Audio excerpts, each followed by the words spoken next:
Hi guys, tonight we're going to explore the complete history of the Oregon Trail before the Great Migration.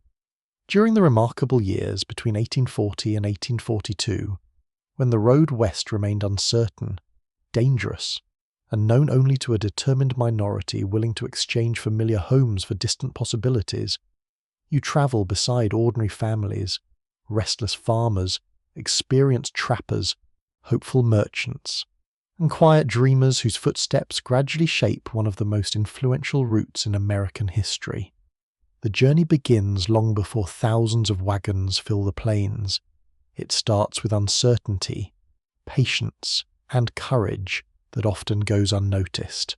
So, before you get comfortable, take a moment to like the video and subscribe, but only if you genuinely enjoy what I do here. I would also love to know where you are listening from tonight, along with your local time, because it is always remarkable to imagine this quiet journey connecting people across different corners of the world. Now, dim the lights.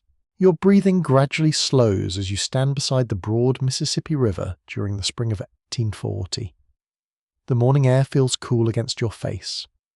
A thin veil of mist floats above the water, while the first rays of sunlight slowly reveal wooden docks crowded with barrels, wagons, livestock, and anxious travellers. Nothing here appears hurried. Every movement carries the weight of careful planning, because every mistake made now may echo for thousands of miles ahead. You notice that the people around you are surprisingly ordinary. They are not famous generals or wealthy politicians. They are farmers whose hands still carry traces of dark soil beneath their fingernails. They are blacksmiths, carpenters, mothers, children, merchants, and craftsmen. Their greatest wealth often fits inside a single wagon. The sound of wagon wheels creaking across rough timber blends with the quiet calls of teamsters guiding oxen toward waiting ferries. Nearby, horses stamp against damp earth while leather harnesses groan under growing tension.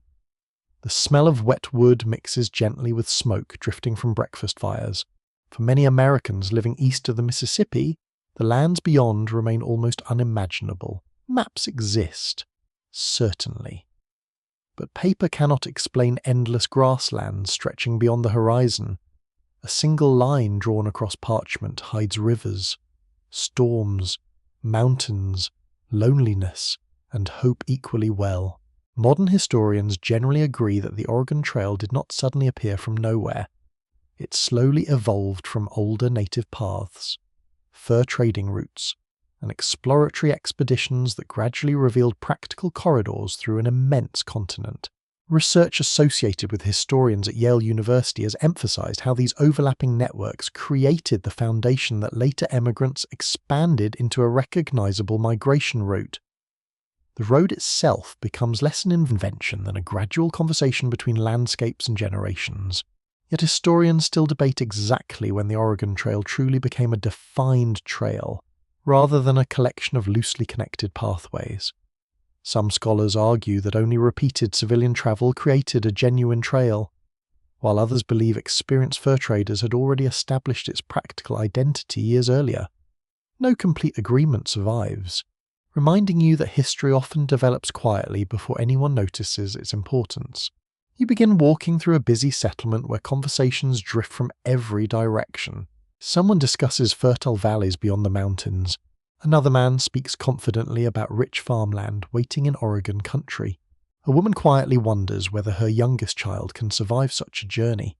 Nobody possesses complete certainty.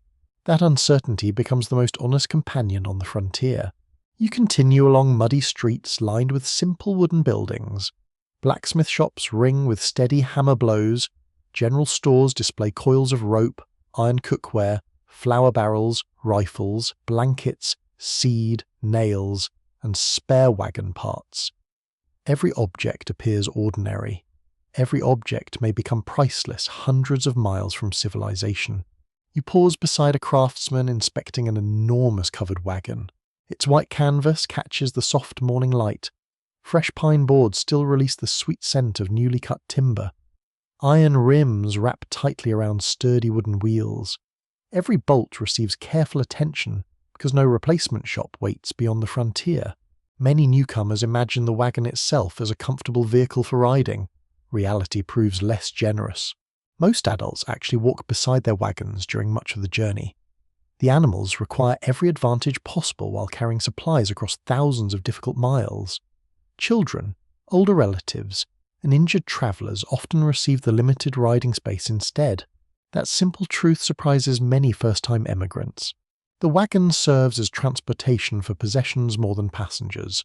Nearby, several oxen lower their massive heads toward fresh grass. Their heavy breathing forms gentle clouds in the cool morning air. Compared with horses, they move more slowly. Yet experienced travellers increasingly trust oxen because they tolerate rough conditions better, recover from exhaustion more effectively, and survive on prairie grasses that would leave horses struggling. Research discussed by scholars connected with the University of Chicago has highlighted how the choice of draft animals often influenced the success of Western migration as much as individual courage. Quiet, practical decisions frequently mattered more than dramatic moments of heroism. As the morning continues, you notice another remarkable detail. Almost nobody speaks about becoming rich overnight. Instead, conversations revolve around land, reliable water, healthy soil, enough room for growing families. The promise of ownership carries enormous emotional power during these years. Across much of the eastern United States, fertile farmland has become increasingly expensive or divided among generations. Young families often discover that opportunity grows smaller with each passing decade. The Western horizon offers something different. Possibility, not certainty. Never certainty, only possibility. That distinction matters deeply. You leave the settlement behind and climb a gentle rise overlooking broad countryside. Behind you lies a nation already expanding with astonishing speed. Ahead stretches an enormous landscape where government authority becomes increasingly distant, maps increasingly uncertain, and personal responsibility increasingly unavoidable. The wind shifts direction. Tall grasses ripple together like slow-moving waves beneath an endless blue sky. Meadowlarks call somewhere beyond your sight. Insects hum quietly among wildflowers that cover the rolling prairie with delicate patches of yellow, violet, and white. The landscape feels peaceful, almost deceptively peaceful. You understand that beauty and danger often occupy the same ground. A family passes nearby with remarkable silence. Their wagon carries carefully folded quilts, cast-iron cookware, wooden furniture, sacks of flour, family Bibles, spinning wheels, and treasured letters tied carefully inside cloth bundles. These possessions represent entire lifetimes reduced to what several oxen can reasonably pull. One little girl clutches a handmade cloth doll whose fabric already shows signs of careful repair. Her mother gently brushes dust from the doll's dress before smiling with quiet reassurance. That tiny gesture speaks volumes, even while preparing to cross half a continent. Parents still protect childhood whenever possible. You begin recognizing that history is not merely shaped by famous speeches or dramatic battles. It is equally shaped by ordinary mornings like this one, where families quietly choose uncertainty over familiarity because they believe tomorrow may hold greater promise than yesterday. No trumpet announces the beginning. No grand ceremony marks the departure. The Oregon Trail before the Great Migration begins with countless small decisions made by ordinary people whose names rarely appear inside history books. Each wagon wheel turning through soft earth creates another nearly invisible mark. Another family commits. Another dream moves west. Another chapter quietly begins, and without anyone fully realizing it. Those scattered journeys between 1840 and 1842 begin preparing the path that thousands more will soon follow across the vast American frontier. The Mississippi River slowly disappears behind you as another quiet morning settles across the frontier. Its wide waters no longer dominate the horizon, yet their memory lingers in your thoughts. Crossing that great river has felt less like stepping over a boundary, and more like leaving one life behind without fully knowing what waits ahead. The familiar towns, fenced fields, church bells, and established roads have faded into distance. Ahead stretches a continent that still resists certainty. The earth beneath your boots feels softer after last night's rain. Damp soil clings stubbornly to wagon wheels, making every mile slightly more difficult than expected. Oxen lean into their yokes with patient determination. Leather traces tighten. Heavy wooden wheels groan. Nobody complains for long because everyone understands that difficult mornings become ordinary companions on this journey. The wagon train remains surprisingly quiet. Conversations happen in short bursts while people conserve both energy and attention. A loose wheel pin, a wandering ox, or an overlooked supply bag can quickly become a serious problem. Every traveller slowly develops the habit of noticing details that once seemed unimportant. You begin noticing them too. A loose buckle, a cracked barrel lid, a torn canvas seam. Each small flaw quietly asks for repair before it grows into something larger. The road itself hardly deserves the name. In many places it appears as nothing more than several faint tracks winding through open prairie. Earlier wagons have left shallow impressions across the grass, but wind, rain, and new vegetation constantly soften those marks. Sometimes experienced guides pause, studying distant hills or the position of the sun before deciding which direction feels most trustworthy. For a moment, it feels as though the land itself refuses to reveal its secrets too quickly. Modern historical research associated with scholars from Stanford University has emphasized that these early emigrants depended less upon clearly marked roads than upon accumulated practical knowledge shared by traders, explorers, and previous travelers. Maps offered guidance, but observation remained equally valuable once people entered the vast interior. Even so, historians continue debating how reliable many surviving trail journals truly are. Some diaries were written each evening beside the campfire, while others were revised months later after reaching their destinations. Memory often smooths hardships or quietly reshapes events. Accounts differ, reminding you that even honest witnesses remember journeys differently. As the sun climbs higher, the prairie unfolds in every direction.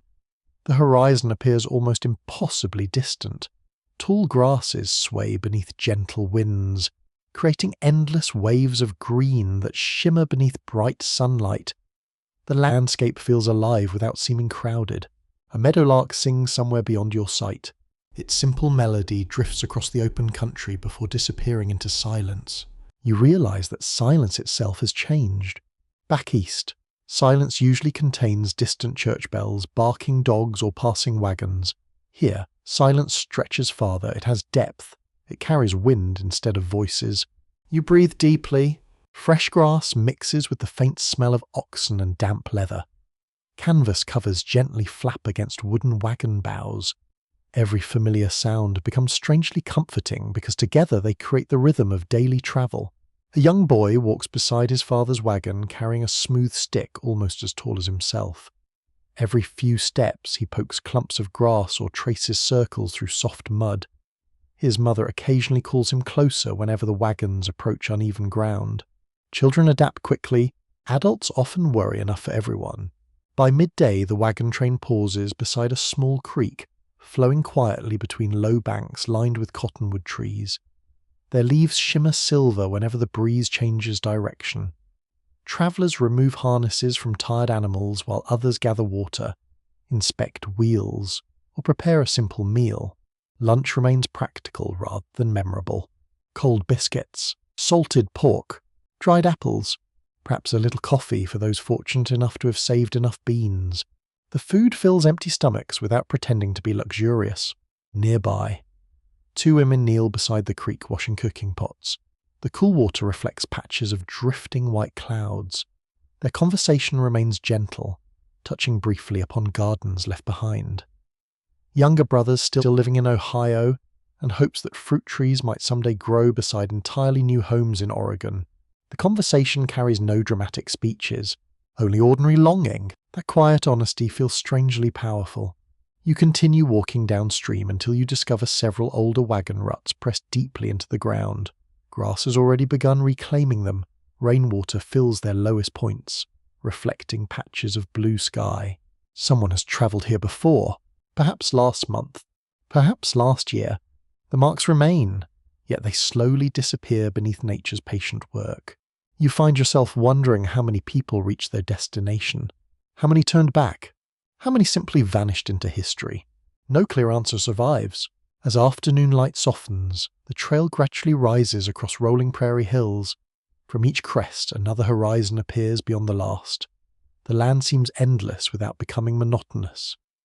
Every mile reveals subtle changes in grasses, wildflowers, scattered shrubs, or distant groves of trees following hidden streams. A rider approaches from the west. His clothing carries months of dust. His horse moves with practiced confidence.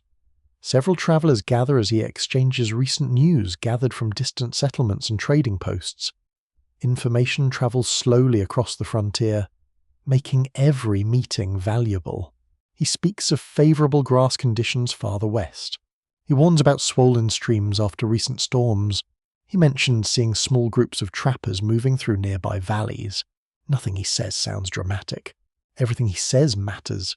Researchers connected with Harvard University have often noted that informal communication networks among traders, missionaries, military personnel, and emigrants formed an essential part of frontier travel. Reliable information could save valuable time, preserve livestock, and occasionally prevent disaster long before newspapers or official reports arrived. As evening approaches, long shadows stretch across the prairie. The wagon train circles into camp beside another reliable water source. This familiar arrangement protects livestock while creating an organised space for cooking, repairs, and rest. Campfires gradually appear one after another. Thin columns of wood smoke rise into calm evening air. The scent reminds you unexpectedly of home. Someone quietly tunes a fiddle. Another traveller hums along without words. Children chase one another briefly between wagons until weary parents call them close. Soon darkness settles gently across the plains. Stars begin appearing with astonishing clarity, without city lights. The night sky seems almost impossibly crowded.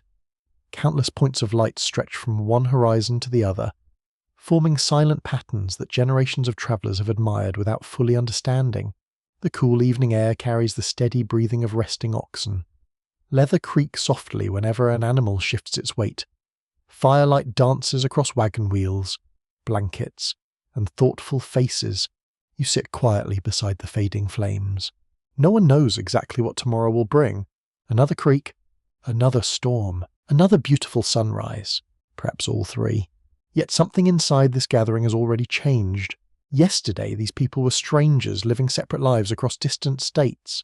Tonight they share responsibilities, meals, laughter, and uncertainty beneath the same enormous sky. The Oregon Trail is slowly doing more than carrying people west. It is quietly transforming isolated families into a travelling community, one careful mile at a time. Morning arrives not with ringing church bells, but with the gentle sounds of a frontier camp coming back to life. Before the sun clears the eastern horizon, you hear quiet footsteps crossing damp grass, the low rumble of oxen rising from their night's rest, and the crackling remains of campfires being coaxed back into glowing warmth. Cool air settles across your shoulders. Dew clings to every blade of grass, soaking boots within minutes. You stretch slowly. Another day begins. There is comfort in that simple thought. The camp no longer feels unfamiliar. Faces that once belonged to strangers have become recognizable companions. You know which family rises before dawn, which older gentleman always sharpens his pocket knife beside the fire, and which children wake laughing no matter how far they walk the previous day. Routine has quietly replaced uncertainty. That change matters more than anyone expected. As breakfast cooks over small fires, the smell of cornmeal mush blends with wood smoke drifting lazily across the camp. Iron kettles hiss gently above glowing coals. Someone slices cured bacon into thin strips, careful not to waste even the smallest portion. Every meal is measured with tomorrow in mind. Nothing can be replaced easily now. Every supply matters. You notice several men gathering around an unfinished wagon repair. One wheel had begun loosening yesterday afternoon after striking hidden stones beneath the prairie grass. The damage is not serious, but neglect would invite disaster. Wooden spokes are inspected one by one. Iron bands receive careful attention. Axle grease made from animal fat is applied generously before the wheel turns once again with quiet confidence. These repairs rarely attract attention in later history books, yet they keep the journey alive. Modern historians connected with Princeton University have emphasized that successful overland travel depended far more upon constant maintenance than dramatic acts of courage. The daily discipline of preserving wagons, harnesses, tools, and livestock often determined whether families completed the trail at all. Even so, scholars continue debating how much preparation truly separated successful emigrants from unsuccessful ones. Some historians argue that careful planning explained most outcomes, while others suggest luck, changing weather, and unexpected illness played equally important roles. Surviving records reveal impressive preparation, yet they also reveal countless surprises that no amount of planning could overcome. As the sun rises higher, you enter the growing settlement of Independence, Missouri. Compared with the scattered camps behind you, the town feels energetic, almost crowded. Wagons fill muddy streets. Horses stand tied beside storefronts. Blacksmiths work without pause as sparks leap from glowing iron. Merchants call greetings from open doorways while buyers compare prices for flour, salt, ammunition, rope, tools, and heavy canvas. This town hums with anticipation. It feels like a great harbour before countless ships leave for distant oceans. Only here, the ships have wheels. Independence has become one of the principal starting points for Western emigrants. Long before the famous migration of 1843, determined travellers gather here to transform ordinary farm wagons into vehicles capable of crossing nearly 2,000 miles of wilderness. You step inside a general store where shelves overflow with practical necessities. Barrels of flour stand beside sacks of beans. Coils of rope hang from sturdy wooden beams. Lanterns, nails, sewing needles, spare harness buckles, cooking kettles, coffee grinders, and heavy wool blankets crowd every available space. Nothing inside appears luxurious. Everything has purpose. A merchant patiently explains recommended quantities to a nervous young couple preparing for their first journey west.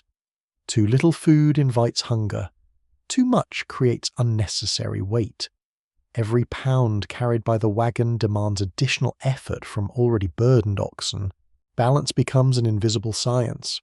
Outside, another family carefully reorganizes their wagon. Furniture once considered essential now lies abandoned beside the road. A polished rocking chair remains behind. A heavy writing desk follows. Decorative china wrapped lovingly in blankets receives one final thoughtful glance before being left for someone else. The wagon grows lighter. The decision grows heavier. One elderly woman gently folds an embroidered tablecloth before placing it into a small wooden chest. It occupies almost no space, yet it carries decades of family memory. Not every valuable possession can be measured by weight. You understand that every wagon contains two kinds of cargo. The first is practical. The second is emotional. Both must somehow survive the journey. The streets remain filled with experienced voices offering advice. Bring extra axle grease. Protect the flour from moisture. Never hurry swollen rivers. Trust the oxen. Watch the weather. Keep spare leather. The recommendations arrive so frequently that they almost become music. Some advice contradicts other advice. No one seems surprised. Frontier wisdom often grows from personal experience rather than universal rules. Researchers associated with the University of California have noted that emigrants entering the Oregon Trail relied upon an expanding body of shared practical knowledge, passed through conversation rather than formal instruction.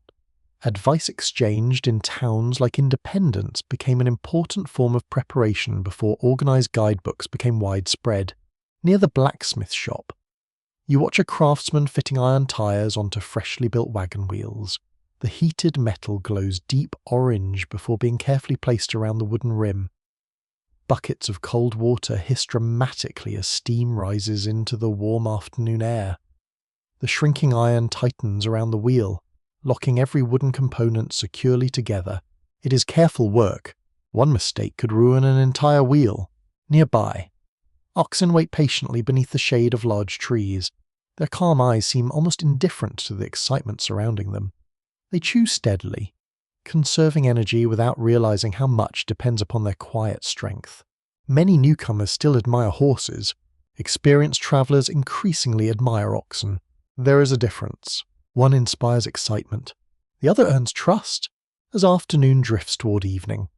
Churches throughout Independence welcome travellers gathering for prayer before departure. Some families attend quietly, others remain outside, preferring private reflection beneath open skies. Faith takes many forms here. For some, it rests inside familiar scripture. For others, it appears in silent determination while watching the western horizon. You stand upon a small hill overlooking the settlement. Beyond the final buildings, the prairie stretches endlessly beneath golden evening light. Wagon tracks disappear into tall grass before vanishing completely.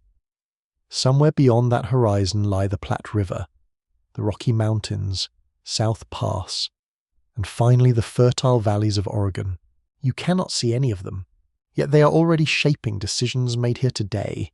The evening breeze carries the smell of fresh-cut lumber, horse sweat, wood smoke, and newly baked bread cooling beside an open bakery window. These familiar scents remind travellers of the settled world they will soon leave behind. Tomorrow, many wagons will begin rolling west. Some travellers will never return. Others will return with astonishing stories. Still others will remain forever in the distant valleys they have not yet seen. For now, however, everyone shares the same uncertain beginning. Independence stands behind them. The unknown waits ahead.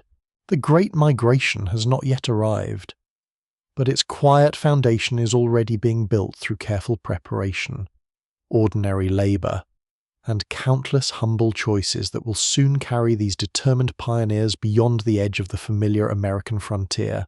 The first wagons roll west before sunrise, their wheels leaving fresh impressions in soft Missouri earth, while the last lights of Independence slowly disappear behind you. The town fades quietly into the morning haze. Ahead, the prairie opens with remarkable patience, offering no grand gateway and no dramatic announcement. The journey simply begins. The air feels cool enough that every breath carries a faint touch of morning freshness. Moisture clings to the canvas covers stretched over each wagon. Oxen move forward with steady confidence, their broad shoulders rising and falling beneath heavy wooden yokes. Leather harnesses creak in slow rhythm. Chains softly rattle against iron fittings. Nobody rushes. The trail rewards patience. You quickly discover that a wagon train is more than a collection of families travelling together.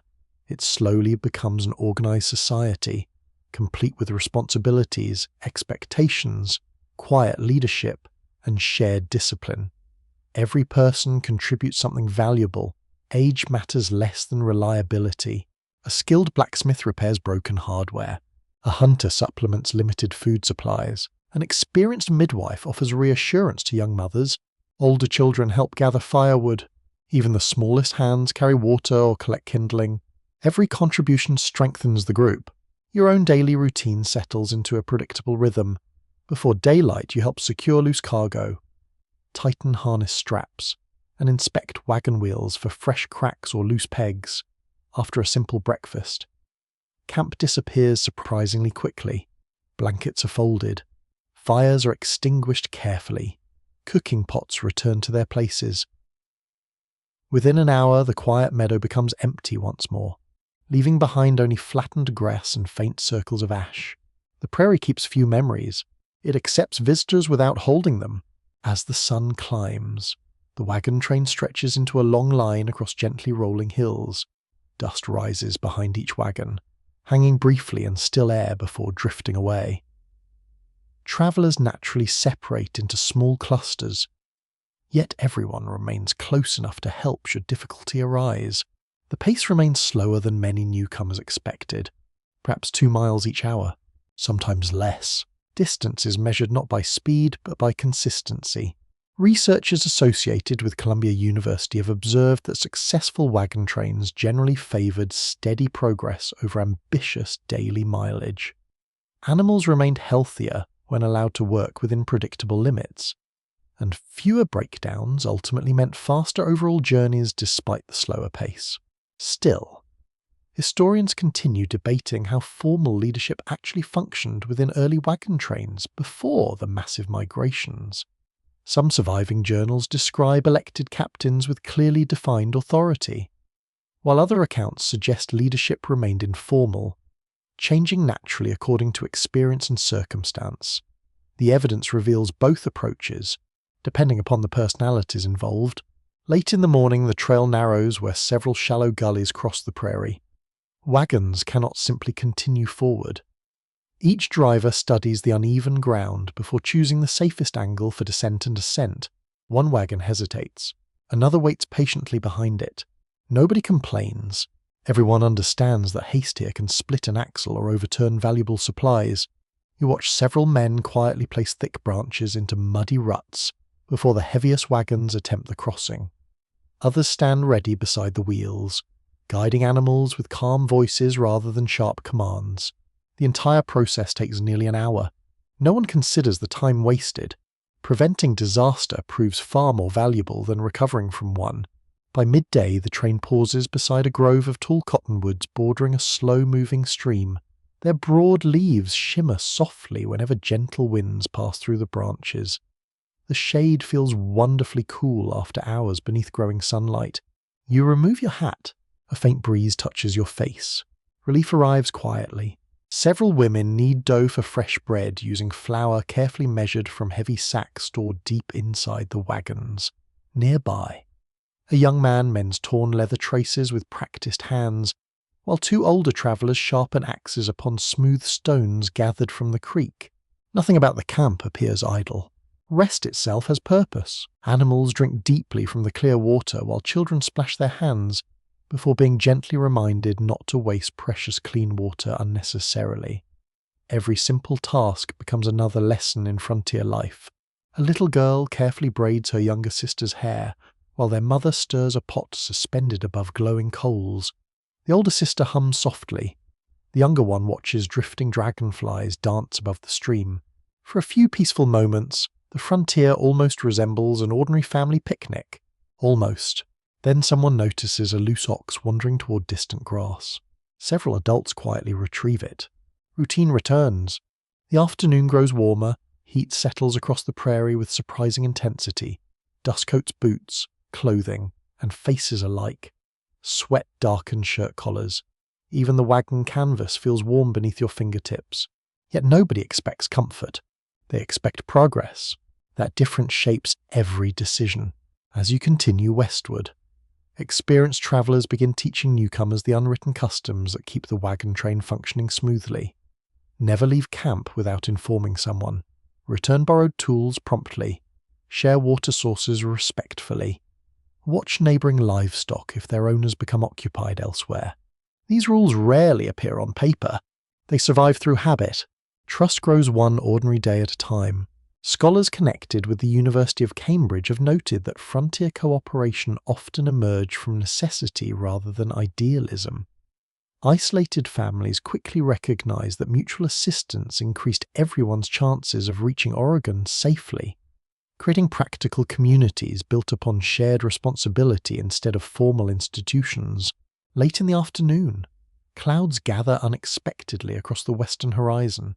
The dark bases spread slowly above the prairie, while distant thunder rolls almost too softly to notice at first. The atmosphere changes. Birdsong fades. The wind shifts direction. Oxen lift their heads. Experienced travellers exchange thoughtful glances without speaking much. Canvas covers receive additional ropes. Loose equipment is secured inside wagons. Fires planned for supper may have to wait. The first drops of rain arrive slowly. Large. Cold, widely scattered. Then the shower strengthens. Rain drums steadily against stretched canvas, producing a deep rhythmic sound that almost resembles gentle applause. The scent of wet earth rises immediately from the prairie. Dust disappears beneath fresh moisture. Grasses brighten into richer shades of green within minutes. You pull your coat closer. The rain feels refreshing at first. Soon it becomes exhausting. Still, the wagons continue. Stopping too early would only leave everyone soaked without making meaningful progress. Eventually the storm drifts eastward as quietly as it arrived.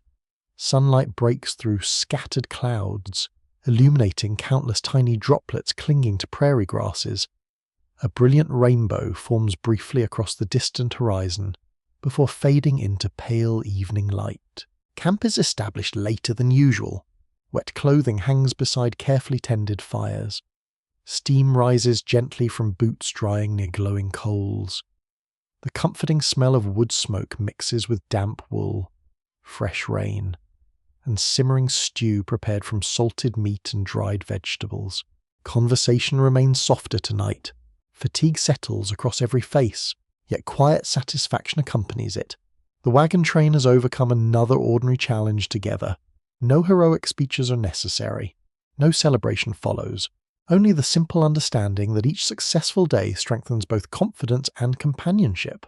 As darkness spreads across the prairie once more, you realize the people surrounding you no longer feel like temporary acquaintances met back in independence. They have become fellow travelers, trusted neighbors, perhaps even friends. The Oregon Trail is steadily weaving separate lives into a shared story.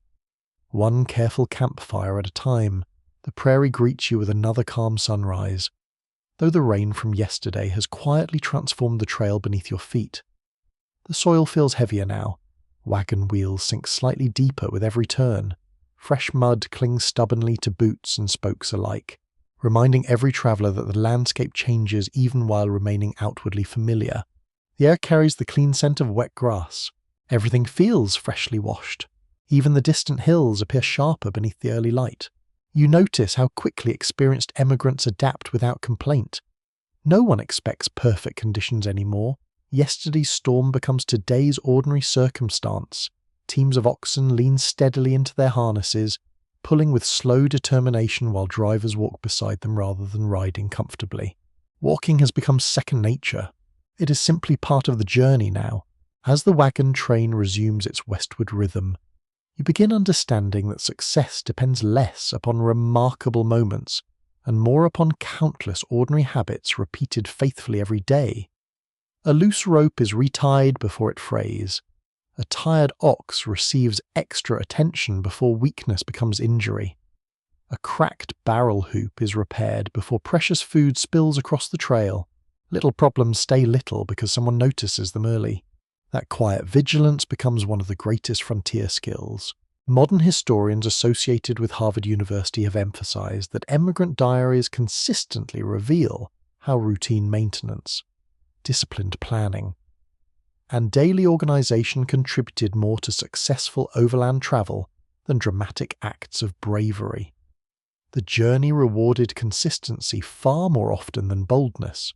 At the same time, historians continue debating whether the earliest Oregon Trail emigrants possessed a realistic understanding of the hardships ahead. Some scholars believe most travelers underestimated the distance despite careful preparation, while others argue that many knowingly accepted those hardships because the promise of fertile western land outweighed the risks. Surviving letters reveal optimism, but they also reveal remarkable practicality. Late in the morning, the wagon train encounters a broad stretch of open prairie unlike anything you have previously experienced. The horizon stretches so far that it almost seems to curve gently beneath the pale blue sky. Trees become rare. Hills flatten into endless waves of grass. There is almost nowhere to hide. Only sky, only earth, only distance. The wind grows stronger as the day progresses. It rolls across the plains without interruption, bending tall grasses into shimmering patterns that ripple toward every horizon. Your clothing flutters constantly. Wagon canvas snaps softly against its wooden frame. The wind never truly stops. It merely changes its voice. Sometimes it whispers through dry grass. Sometimes it hums around wagon wheels. Sometimes it sighs across empty space. You find yourself listening to it almost unconsciously. Around midday, several children begin gathering wildflowers during a brief rest stop. Bright yellow blossoms mingle with delicate purple flowers scattered across the prairie. They carefully weave simple crowns while their parents prepare lunch nearby. One young boy proudly presents a small bouquet to his grandmother. She smiles warmly, then she places the flowers inside an old tin cup resting safely within the wagon. Such tiny moments quietly preserve ordinary family life amid extraordinary circumstances. Nearby, two older men compare paper maps spread carefully across the tailgate of a wagon. The maps contain rivers, landmarks, and approximate distances. Yet large sections remain uncertain. Blank spaces still dominate portions of the Western Territories. Maps offer confidence. Reality will provide correction. Researchers connected with the University of Chicago have observed that early 19th century maps of the American West often combined reliable geographical knowledge with educated estimation. Travelers frequently relied upon both printed information and practical guidance from people who had previously crossed portions of the frontier. As afternoon warmth settles across the plains, you notice how carefully everyone manages water. Small creeks are welcomed with quiet appreciation rather than celebration. Every opportunity to refill barrels, wash clothing, and water livestock receives careful attention. Water shapes the day. Its absence shapes every decision. The train pauses beside a shallow stream lined with willow bushes, whose slender branches sway gently in the afternoon breeze. The water runs cool over smooth stones, creating a soft murmur that seems almost musical after hours spent crossing open grasslands. Several women rinse shirts and blankets before hanging them across wagon tongues to dry in the steady wind. Children laugh while skipping flat stones across the water. A pair of oxen stand knee-deep in the stream, drinking patiently. The scene feels wonderfully peaceful. For a little while, then practical work resumes. Harnesses must be checked. Wheel hubs require fresh grease. Food supplies are counted. Nothing waits for tomorrow if it can be accomplished today. You begin appreciating another lesson taught by the prairie. Time moves differently here, without clocks dominating daily life. The sun becomes the true measure of progress. Morning means preparation. Midday means brief rest. Evening means camp. Darkness means recovery before another day begins. Simple, reliable, comforting, as the wagon train continues westward. Wildlife becomes increasingly abundant. Small prairie dogs disappear into their burrows whenever people approach. Hawks circle high above the open plains, searching patiently for movement below.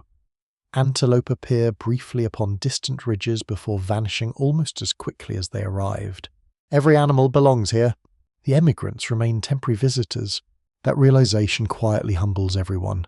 Toward late afternoon, the trail crosses gently rolling ground where countless wild grasses brush softly against your legs. Seeds cling stubbornly to clothing. Tiny insects rise from the vegetation with every passing step. The prairie feels alive beneath your feet. Not dramatic, simply alive. One elderly traveller pauses unexpectedly beside a weathered wooden marker placed years earlier by previous emigrants. Time and weather have nearly erased the carved words. No one knows exactly who erected it. People remove their hats briefly. Silence follows. Then the journey continues. Historians know that many early trail markers gradually disappeared beneath weather, grazing animals, and changing landscapes. Some locations remain uncertain today because natural forces slowly reclaim the evidence left by those first travellers. Evening arrives beneath a sky painted with soft shades of gold and pale orange. Camp is established beside another gentle creek bordered by scattered cottonwood trees. Fires glow warmly against the approaching darkness, while kettles simmer quietly above glowing embers. Tonight's meal tastes unusually satisfying. Perhaps because everyone walked farther than expected. Perhaps because simple food often seems richer after honest labour. Fresh bread baked inside cast iron Dutch ovens fills the evening air with an inviting aroma. Salted beef stew bubbles slowly while coffee gently steams inside blackened pots. Conversation turns toward tomorrow's route. No one speaks with certainty, only thoughtful expectation. One man quietly shares a story about travellers who crossed these same plains several seasons earlier. Another remembers advice given by an old trapper back in Independence. Every story becomes another small piece of shared knowledge. As stars slowly emerge above the vast prairie, you settle beside the fading fire and realize something remarkable. The trail is no longer teaching only how to travel across the continent. It is teaching how ordinary people become more patient, more observant, more dependable, and more deeply connected to one another through shared effort. Each careful mile changes the landscape behind you only slightly. It changes the travellers far more. Dawn arrives beneath a sky so clear that every colour seems freshly painted across the horizon. Pale gold slowly replaces deep blue while the last stars quietly fade above the endless prairie. The cool air feels wonderfully refreshing after yesterday's warmth. For a few peaceful moments, Everything appears perfectly still. Then the wind awakens. It begins as the gentlest movement through tall grass before steadily growing stronger. You hear it long before you truly feel it. Cottonwood leaves whisper together. Wagon canvas trembles softly. Loose strands of rope tap lightly against wooden sideboards. The prairie is never truly silent. It simply changes its voice. You step away from the campfire with a warm tin cup held carefully between your hands. The simple coffee tastes slightly smoky from yesterday's firewood. Yet no one seems to mind. Around you, the camp quietly stirs back to life. Blankets disappear into wagons. Oxen receive fresh yokes. Children rub sleep from tired eyes while parents check every bundle before another day begins. Routine has become reassuring. Each familiar task steadies anxious thoughts. You notice one elderly farmer carefully running his hand along the canvas covering his wagon. During the night, the fabric dried after yesterday's rain. He gently tightens several ropes before nodding with quiet satisfaction. No words are needed. Experience often speaks through careful hands. The wagon train begins moving shortly after sunrise. Today the land feels different. The prairie grows broader, flatter, and more exposed than before. Trees become increasingly scarce until only distant ribbons of green reveal the presence of hidden streams. Nothing interrupts the horizon. The sky seems enormous. You almost feel as though you're walking across the floor of a great ocean whose waves have somehow become grass. By mid-morning, the wind strengthens dramatically. It blows steadily from the south, carrying warm air across the plains. Dust begins lifting from dry sections of the trail despite the recent rain.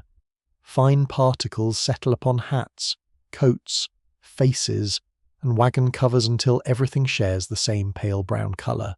You wipe dust from your eyes. Only moments later, it returns. The prairie teaches patience in unexpected ways. Modern historical research associated with Stanford University has noted that weather influenced emigrant progress as profoundly as geography. Strong winds, sudden temperature changes, heavy rain, and prolonged drought regularly determined how quickly wagon trains advanced, often regardless of careful planning.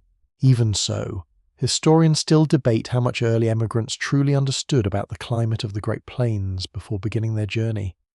Some surviving journals suggest travelers expected weather resembling the eastern states, while other accounts reveal experienced guides warning newcomers that the plains possessed their own distinct patterns. The historical record reflects both confidence and surprise. The sun climbs steadily higher. Morning coolness disappears. Heat begins rising from the earth itself. You feel it through the soles of your boots. The grass no longer glistens with dew. Instead, it rustles with dry determination beneath the endless breeze. Oxen continue their patient march, tongues hanging slightly as the temperature rises. Drivers slow the pace without hesitation. No one argues. The animals come first. A tired ox cannot simply be replaced hundreds of miles from civilization. Near noon, several dark clouds begin gathering far to the northwest. At first they seem harmless, little more than scattered patches against an otherwise brilliant sky. Experienced travelers, however, keep watching them. They have learned something important. The prairie changes quickly, very quickly. Within an hour the clouds grow larger, climbing high into the atmosphere with remarkable speed. Their lower edges darken. The air becomes strangely heavy despite the wind. Even the birds grow quieter. The wagon captain raises one hand. The line slows. People begin checking loose equipment almost automatically. You notice how nobody panics. Preparation replaces fear. Researchers connected with the University of California have observed that successful wagon trains often developed efficient responses to changing weather through repeated experience. What first appeared frightening gradually became another practical challenge requiring calm cooperation rather than dramatic reaction. The first gust strikes suddenly. It arrives with surprising force, sending loose hats tumbling across the prairie before children race laughing after them. Canvas covers snap loudly against their wooden frames. Oxen lower their heads instinctively while continuing forward. Then comes the rain, not gently, not gradually, Large cold drops fall with astonishing speed, drumming loudly upon stretched canvas and broad wagon wheels. Within moments, the trail transforms into dark, slippery earth once again. You pull your coat tighter around your shoulders. Rainwater trickles from the brim of your hat. Mud splashes against your boots with every step. Still, the wagon train keeps moving. Stopping in open country during a brief storm often creates greater difficulty than simply pressing onward. Lightning flashes across the distant sky. Several long seconds later, thunder rolls across the plains with deep, steady power. It sounds less violent than immense, echoing from horizon to horizon until it gradually fades into silence. For a brief moment, everyone walks more quietly. Nature reminds you who truly commands these open spaces. The storm passes almost as suddenly as it arrived. Sunlight breaks through scattered clouds, illuminating fresh rain upon every blade of grass. Tiny droplets sparkle across the prairie like countless pieces of polished glass. The air smells completely different now. Clean earth, wet sage, fresh grass, wood dampened by rain. The fragrance feels almost intoxicating after hours of dust. Children begin smiling again. Adults smile too, just a little. During the afternoon, the trail crosses gently rising ground where fresh breezes dry clothing surprisingly quickly. Boots remain muddy, but spirits recover. One young woman quietly hangs several damp shirts across the rear of her wagon, while it continues rolling forward. The wind quickly does the rest. Practical solutions appear everywhere. Another traveller carefully spreads soaked blankets across bushes during a brief rest stop. Nothing is wasted. Nothing is ignored. As evening approaches, the clouds drift eastward, revealing another magnificent sunset. Golden light pours across the prairie, turning every patch of wet grass into shimmering bronze. Long shadows stretch behind each wagon until they seem to merge together across the open landscape. Camp forms beside a narrow creek bordered by clusters of willow trees. Their flexible branches sway gently above the water while frogs begin calling from hidden banks. Tonight's firewood burns reluctantly because it remains slightly damp. Thin smoke curls lazily upward, carrying the comforting smell of wet wood and slow-cooking stew. You sit beside the fire, warming chilled hands despite the pleasant evening. Someone quietly laughs about chasing a runaway hat during the storm. Others join in. The laughter is brief, but genuine. You realize that shared hardship has an unusual way of creating shared joy afterward. The weather has tested everyone today. It has also reminded the wagon train that patience, preparation, and quiet cooperation matter far more than perfect conditions. Tomorrow the sky may bring something entirely different. The prairie always has another lesson waiting. Morning returns with remarkable gentleness after yesterday's storm. A soft layer of mist hangs above the prairie, drifting slowly across low ground before the rising sun begins to warm the landscape. The cool air carries the scent of wet willow leaves and fresh earth. Nearby, the quiet creek reflects pale shades of pink and gold as the first light touches its calm surface. The camp wakes gradually. No one seems eager to hurry. The slower beginning feels deserved. You kneel beside the water, washing dust and dried mud from your hands. The creek feels surprisingly cold. Tiny ripples spread outward, disturbing the reflection of passing clouds before settling once again into peaceful stillness. For a few moments, everything feels wonderfully simple. Water, morning, silence. Then the familiar sounds of preparation quietly return. Harness buckles click into place. Oxen breathe deeply while chewing fresh grass gathered near the stream. Iron cookware is cleaned and packed. Children fold blankets that somehow seem larger every morning than they did the night before. Every task has become familiar. Every task still matters. Soon the wagons begin moving again, following faint tracks that gradually descend toward a much larger river stretching across the open plains.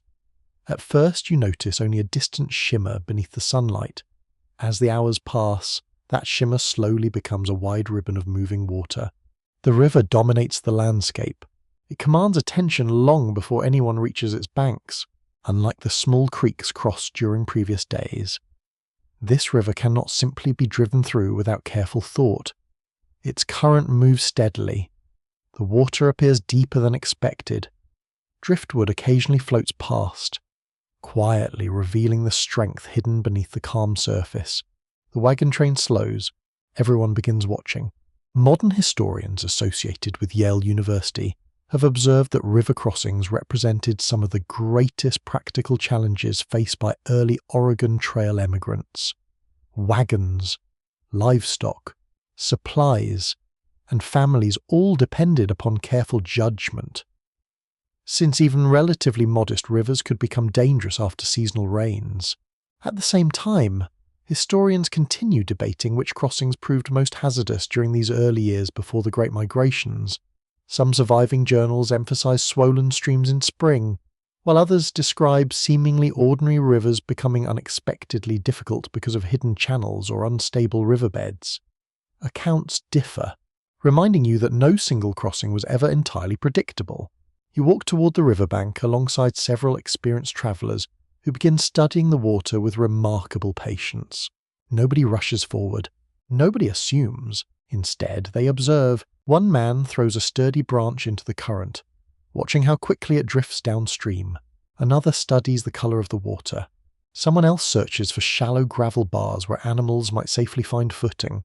The river offers no spoken answers, only quiet clues. Nearby, 2 mountain men happen to be travelling east after months spent in the Western Territories. Their buckskin clothing appears faded by weather and long experience. Their faces carry deep lines earned beneath countless seasons of wind and sun. Without arrogance, they offer practical advice. Cross slightly upstream. Keep the wagons close together. Never allow frightened oxen to scatter. The wagon captain listens carefully. Experience deserves respect here. Researchers connected with Princeton University have noted that practical frontier knowledge often spread through conversations like these rather than official instruction. Encounters with trappers, traders, missionaries, and returning emigrants became valuable opportunities to exchange information that could not easily be found in printed guides. The crossing begins slowly. First come the strongest teams of oxen. They step cautiously into the water, lowering their heads against the current while the heavy wagons follow behind. Wooden wheels disappear beneath the surface before gradually emerging again as the riverbed rises. The current pushes steadily, not violently, but persistently. Every traveller watches with quiet concentration. A child grips the side of the wagon so tightly that her small knuckles turn pale. Her mother places one reassuring hand upon her shoulder without saying a word. The wagon continues forward. Water splashes against the wooden box. Canvas remains dry. Hope quietly grows. Another wagon follows. Then another. Progress comes one careful crossing at a time.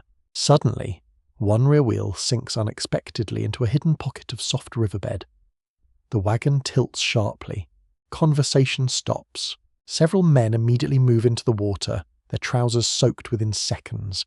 They place sturdy fence rails beneath the wheel, while others encourage the oxen forward with calm. Steady voices rather than shouting. For a long moment, nothing happens. Then the wheel slowly rises.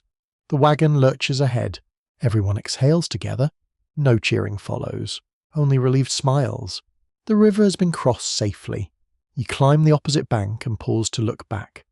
Sunlight dances across the moving water while the final wagons complete their careful passage.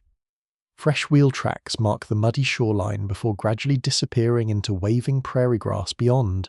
The crossing leaves more than wet boots behind. It leaves confidence. The afternoon unfolds beneath clear skies once again. Warm sunlight dries soaked clothing while the wagon train resumes its familiar rhythm across gently rolling country.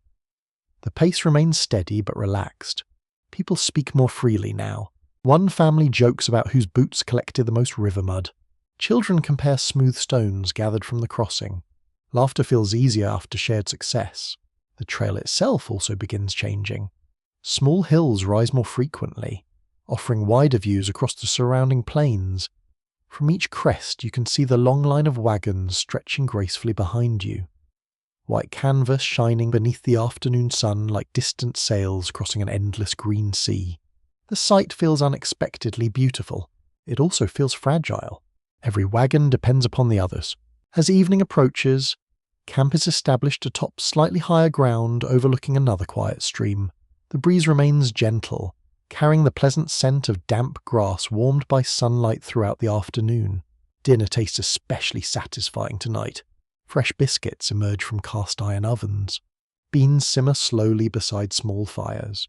Coffee steams gently in blackened kettles. The simple meal feels almost luxurious after the tension of the day's river crossing. As darkness settles across the prairie, conversations naturally return to the events of the morning. People remember the careful planning, the hidden hole beneath the wagon wheel, the mountain men's advice, the calm teamwork that prevented disaster. No one claims individual credit. The victory belonged to everyone. You gaze toward the stars appearing one by one above the quiet plains, and begin understanding another lesson taught by the Oregon Trail. The greatest dangers are rarely conquered by courage alone. They yield to patience, observation, preparation, and neighbors willing to step into cold water together when someone needs help. Tomorrow another challenge will certainly appear, but tonight the river rests peacefully behind you, carrying its endless current toward distant places while the wagon train sleeps a little more confidently beside the western shore. The western bank feels different beneath your boots when morning finally arrives. The broad river now lies behind you, hidden beyond gentle rises in the prairie. Yet its crossing continues to shape quiet conversations around the campfire. Confidence has grown, though nobody mistakes confidence for certainty. The trail is already taught that yesterday's success offers no guarantee for tomorrow. A light breeze moves through the grass. The air smells fresh again. The sky stretches endlessly overhead. As the wagons begin rolling, the prairie gradually changes in subtle ways. The grass grows taller in scattered patches. Small clusters of wild plum shrubs appear beside shallow creeks. Cottonwood trees become more frequent wherever reliable water flows beneath the surface. The landscape feels richer without losing its immense openness. You notice fresh animal tracks crossing the trail. Large ones, small ones. Some disappear almost immediately beneath waving grass. Others continue toward distant streams. Wildlife has been watching the travelers long before the travelers notice it. By late morning, the wagon train pauses unexpectedly. Several riders have appeared upon a distant rise, moving steadily but without haste. They ride with calm confidence, their silhouettes growing clearer against the bright sky as they approach. Conversation grows quieter, not fearful, simply attentive. These are members of a nearby Indigenous community whose ancestors have known these plains for countless generations before wagon wheels ever crossed them. The horses move gracefully across ground that has long been part of their homeland. The riders stop a respectful distance away. Both groups wait. Patience speaks before words do. The wagon captain steps forward slowly with open hands visible. One of the riders responds with the same measured calm. Neither side appears eager to rush the meeting. Respect begins with restraint. Researchers associated with the University of Chicago have emphasized that relations between early Oregon Trail emigrants and indigenous nations varied widely depending upon local circumstances, previous encounters, and the goals of both groups. While later popular stories often exaggerated constant conflict, many documented meetings involved peaceful trade, shared information, or cautious cooperation. Even today, historians continue debating how 19th century frontier narratives shaped public memory of these encounters. Some early accounts emphasized danger because dramatic stories attracted attention, while many quieter examples of successful diplomacy received far less notice. Surviving records reveal a far more complex reality than popular legend often suggests. After several careful moments, the tension gradually softens. One of the riders points toward the west while speaking quietly through gestures, and a handful of shared trading words understood by experienced frontiersmen traveling with the wagon train. A creek ahead has become muddy after recent rain. Another crossing farther north offers firmer ground. Simple information, potentially valuable. In return, several emigrants offer small trade goods, bright cloth, metal tools, coffee, needles. The exchange remains modest but respectful. No grand ceremony follows, only practical goodwill. You observe the faces on both sides carefully. Curiosity appears everywhere. The emigrant children quietly study the riders' beautifully decorated horses. Meanwhile, Several Indigenous children accompanying the small party watch the enormous covered wagons with equal fascination. Both groups are encountering something unfamiliar. The feeling is mutual. A young mother inside the wagon train gently rocks her sleeping infant while watching the exchange from beneath the shade of the canvas cover.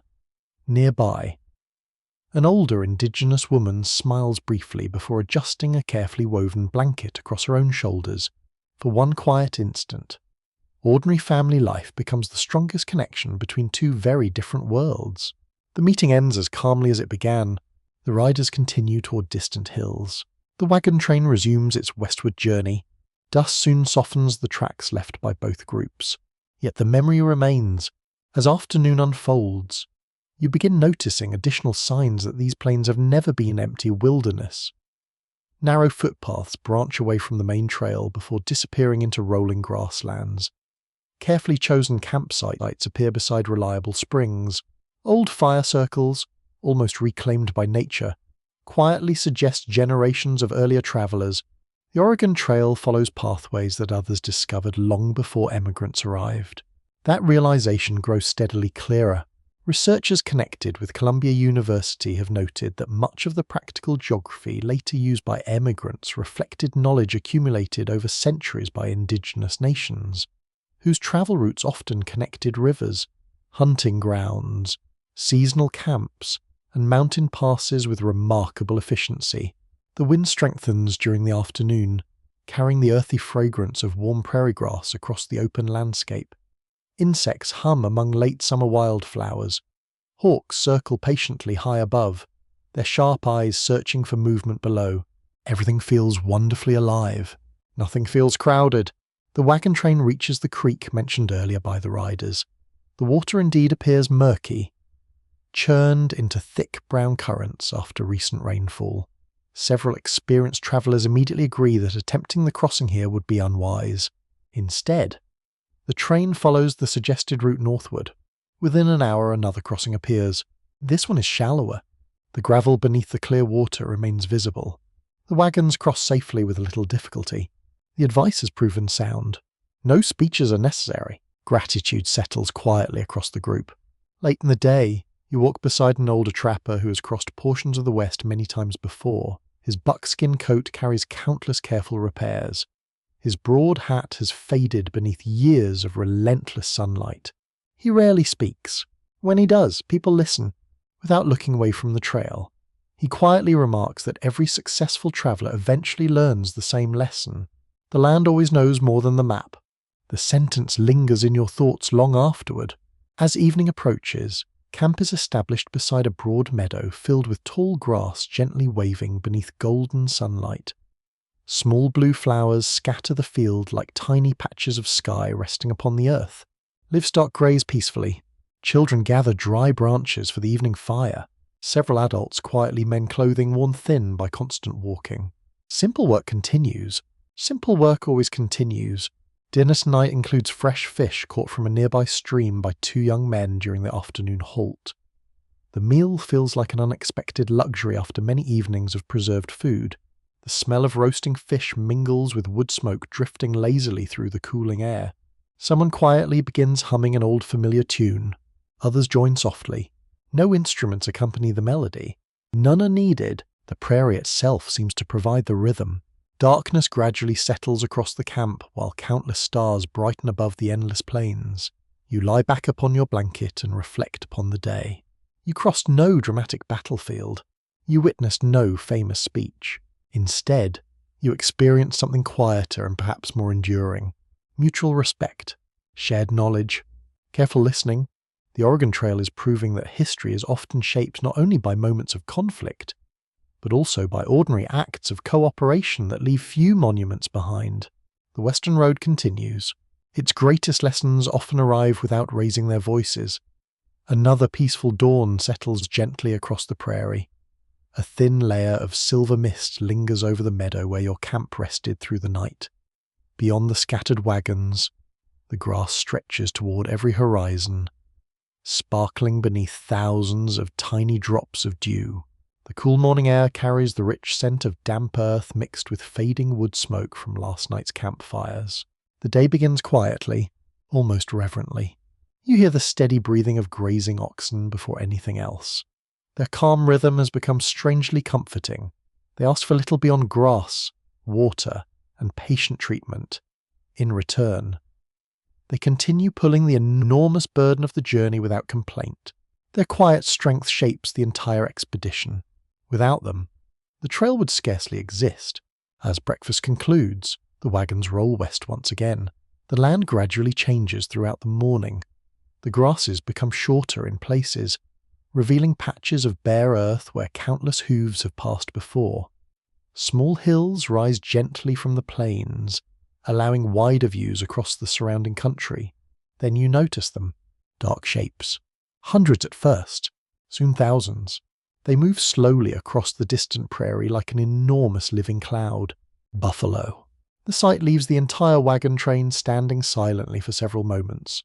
Even the children stop talking. The animals seem almost impossible to count. Massive bodies cover the grasslands in every direction.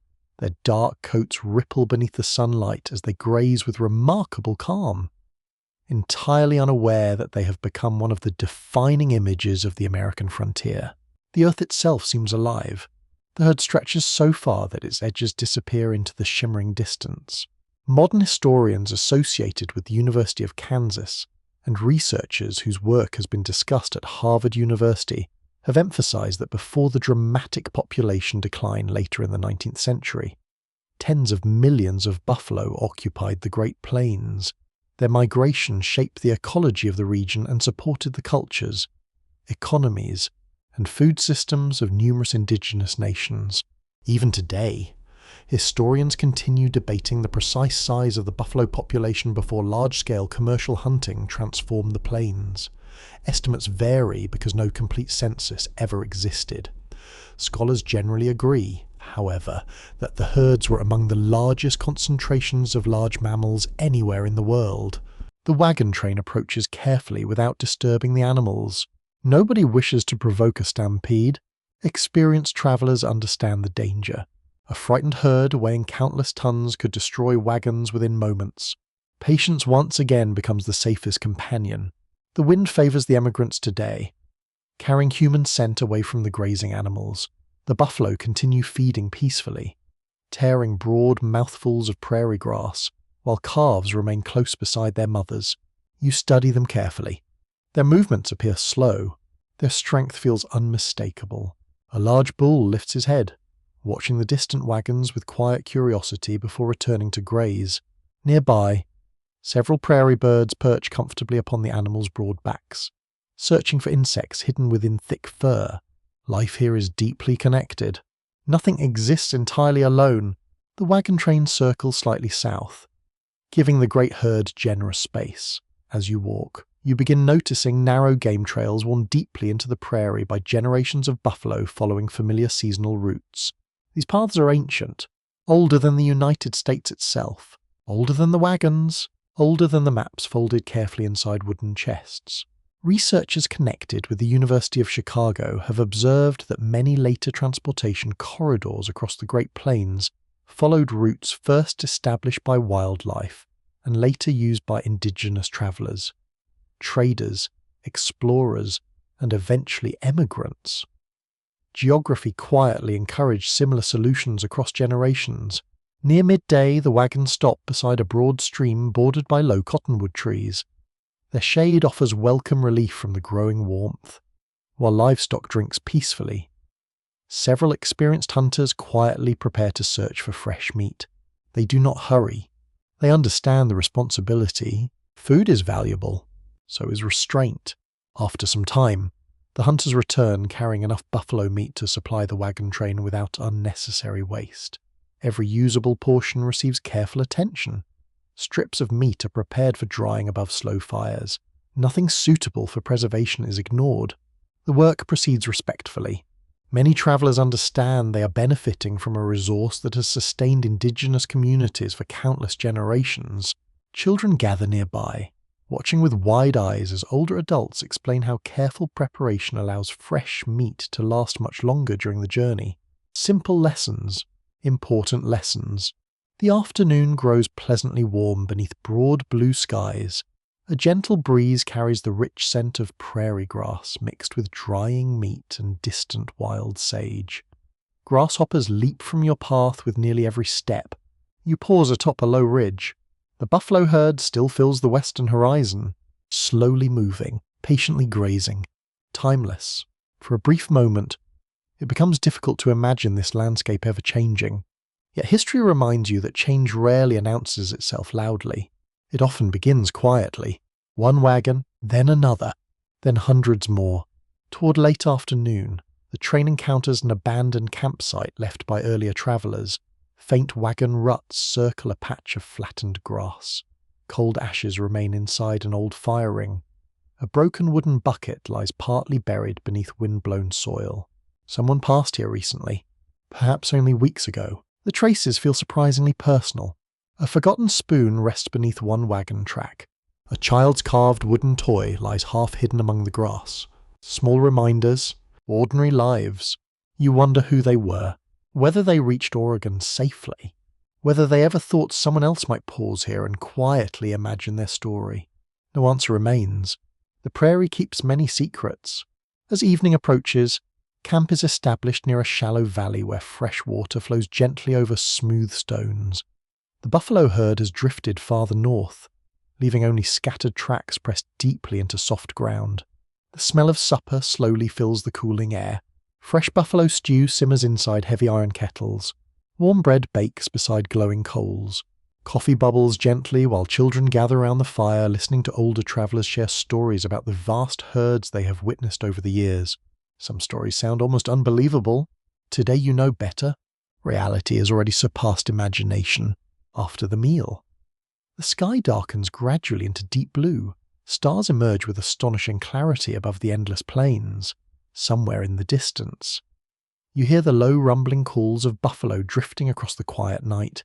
The sound feels ancient, comforting, almost eternal. You settle beneath your blanket and reflect upon everything the prairie has revealed today.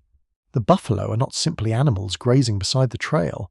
They are living reminders that this land possesses its own long history, one that began countless generations before the first emigrant wagon rolled westward.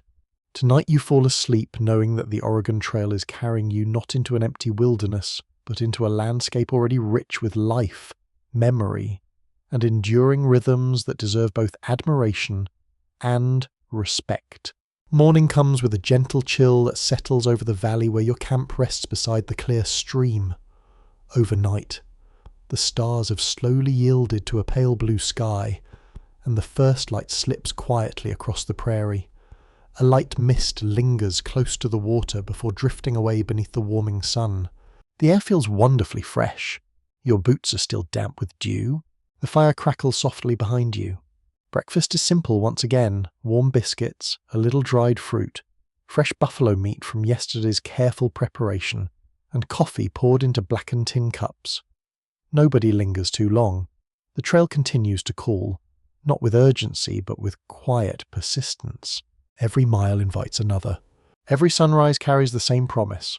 The wagons soon begin moving west across gently rolling ground. The trail now feels slightly more familiar beneath your feet. You know the rhythm of the oxen.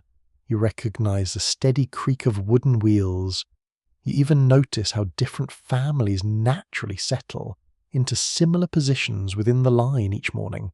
Without discussing it, order has emerged. It feels almost effortless. As the prairie slowly unfolds before you, another change appears upon the horizon. At first you mistake it for a small grove of trees rising from the grasslands. Gradually, straight lines replace natural shapes. Wooden roofs become visible. Thin columns of smoke climb into the morning sky. A trading post. This sight immediately lifts spirits throughout the wagon train. Not because anyone expects luxury, simply because civilization, however small, offers welcome reassurance after many days crossing open country. Modern historians connected with the University of California have noted that trading posts along western routes served far greater purposes than simple commerce. They became gathering places where travelers exchanged information, repaired equipment, replenished supplies when available, and learned about changing conditions farther west. Historians still debate how influential individual trading posts were during these early years before the Great Migrations dramatically increased overland traffic. Some scholars argue that only a handful played essential roles, while others suggest even modest outposts became important links in an expanding network connecting distant frontiers.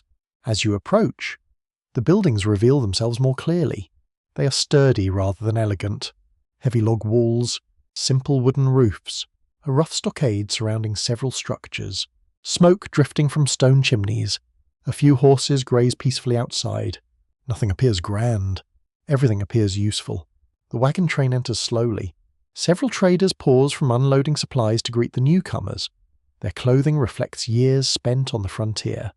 Buckskin jackets, broad hats weathered by sun and rain, sturdy boots polished more by use than by care. Nearby, a blacksmith's hammer rings steadily against glowing iron. The familiar sound feels surprisingly comforting. Inside the trading yard, activity quietly continues. Wagons carrying furs stand beside stacks of flour barrels. Bundles of animal hides rest beneath simple wooden shelters. Coils of rope, sacks of salt, spare wagon tongues, iron tools, cooking kettles, blankets, and ammunition occupy nearly every available space. The post feels busy, not crowded, purposeful. You notice that nearly everyone here seems to possess a story stretching far beyond this single place. A trapper recently returned from the mountains, a merchant preparing another caravan east, a missionary travelling toward distant settlements, a hunter exchanging hides for fresh supplies.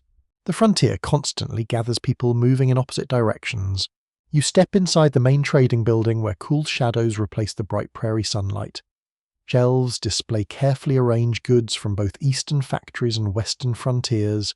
The smell of leather, tobacco, wood, and freshly ground coffee fills the room. Every item carries a long journey of its own. Nothing arrives here easily. Researchers associated with Columbia University have observed that frontier trading posts functioned as vital economic and communication centers, linking the expanding American interior with eastern markets. News often traveled through these settlements long before official government reports reached distant communities. One experienced trader carefully examines several wagon wheels while speaking with emigrants preparing to continue west. He quietly recommends replacing a worn linchpin before it fails somewhere hundreds of miles beyond assistance. The family accepts his advice immediately. A small repair today may prevent catastrophe tomorrow. Nearby, another craftsman strengthens cracked wagon bows supporting an aging canvas cover. His movements are practiced and efficient. Years of repetition have turned careful labour into quiet art. Nothing is hurried. Quality matters more than speed. Outside, several children stare with fascination at stacks of beaver pelts awaiting transport eastward. The rich brown fur feels incredibly soft beneath curious fingers. Their parents gently remind them not to disturb the carefully packed bundles.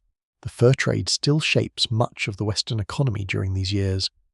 Long before thousands of farming families crossed the plains, trappers and trading companies established many of the routes that later emigrants would follow. You begin speaking with an older mountain man resting beneath the shade of a cottonwood tree. His face bears countless lines carved by weather and long experience. His buckskin clothing has been repaired so many times that the patches nearly outnumber the original fabric.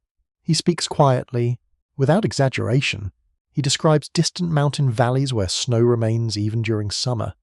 He tells of rivers so clear that stones seem close enough to touch despite their depth.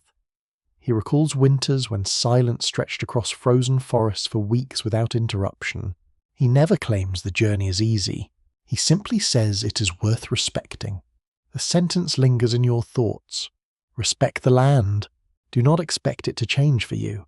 The afternoon passes pleasantly as emigrants repair equipment, exchange information, purchase limited supplies, and allow livestock a well-deserved period of rest.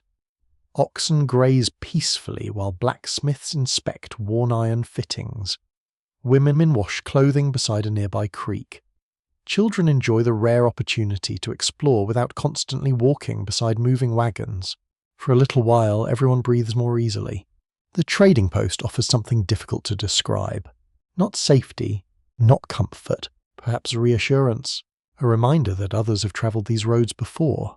Toward evening, the wagon train prepares to depart once again. Freshly repaired wheels turn smoothly. Supplies have been reorganised. New advice has been carefully considered.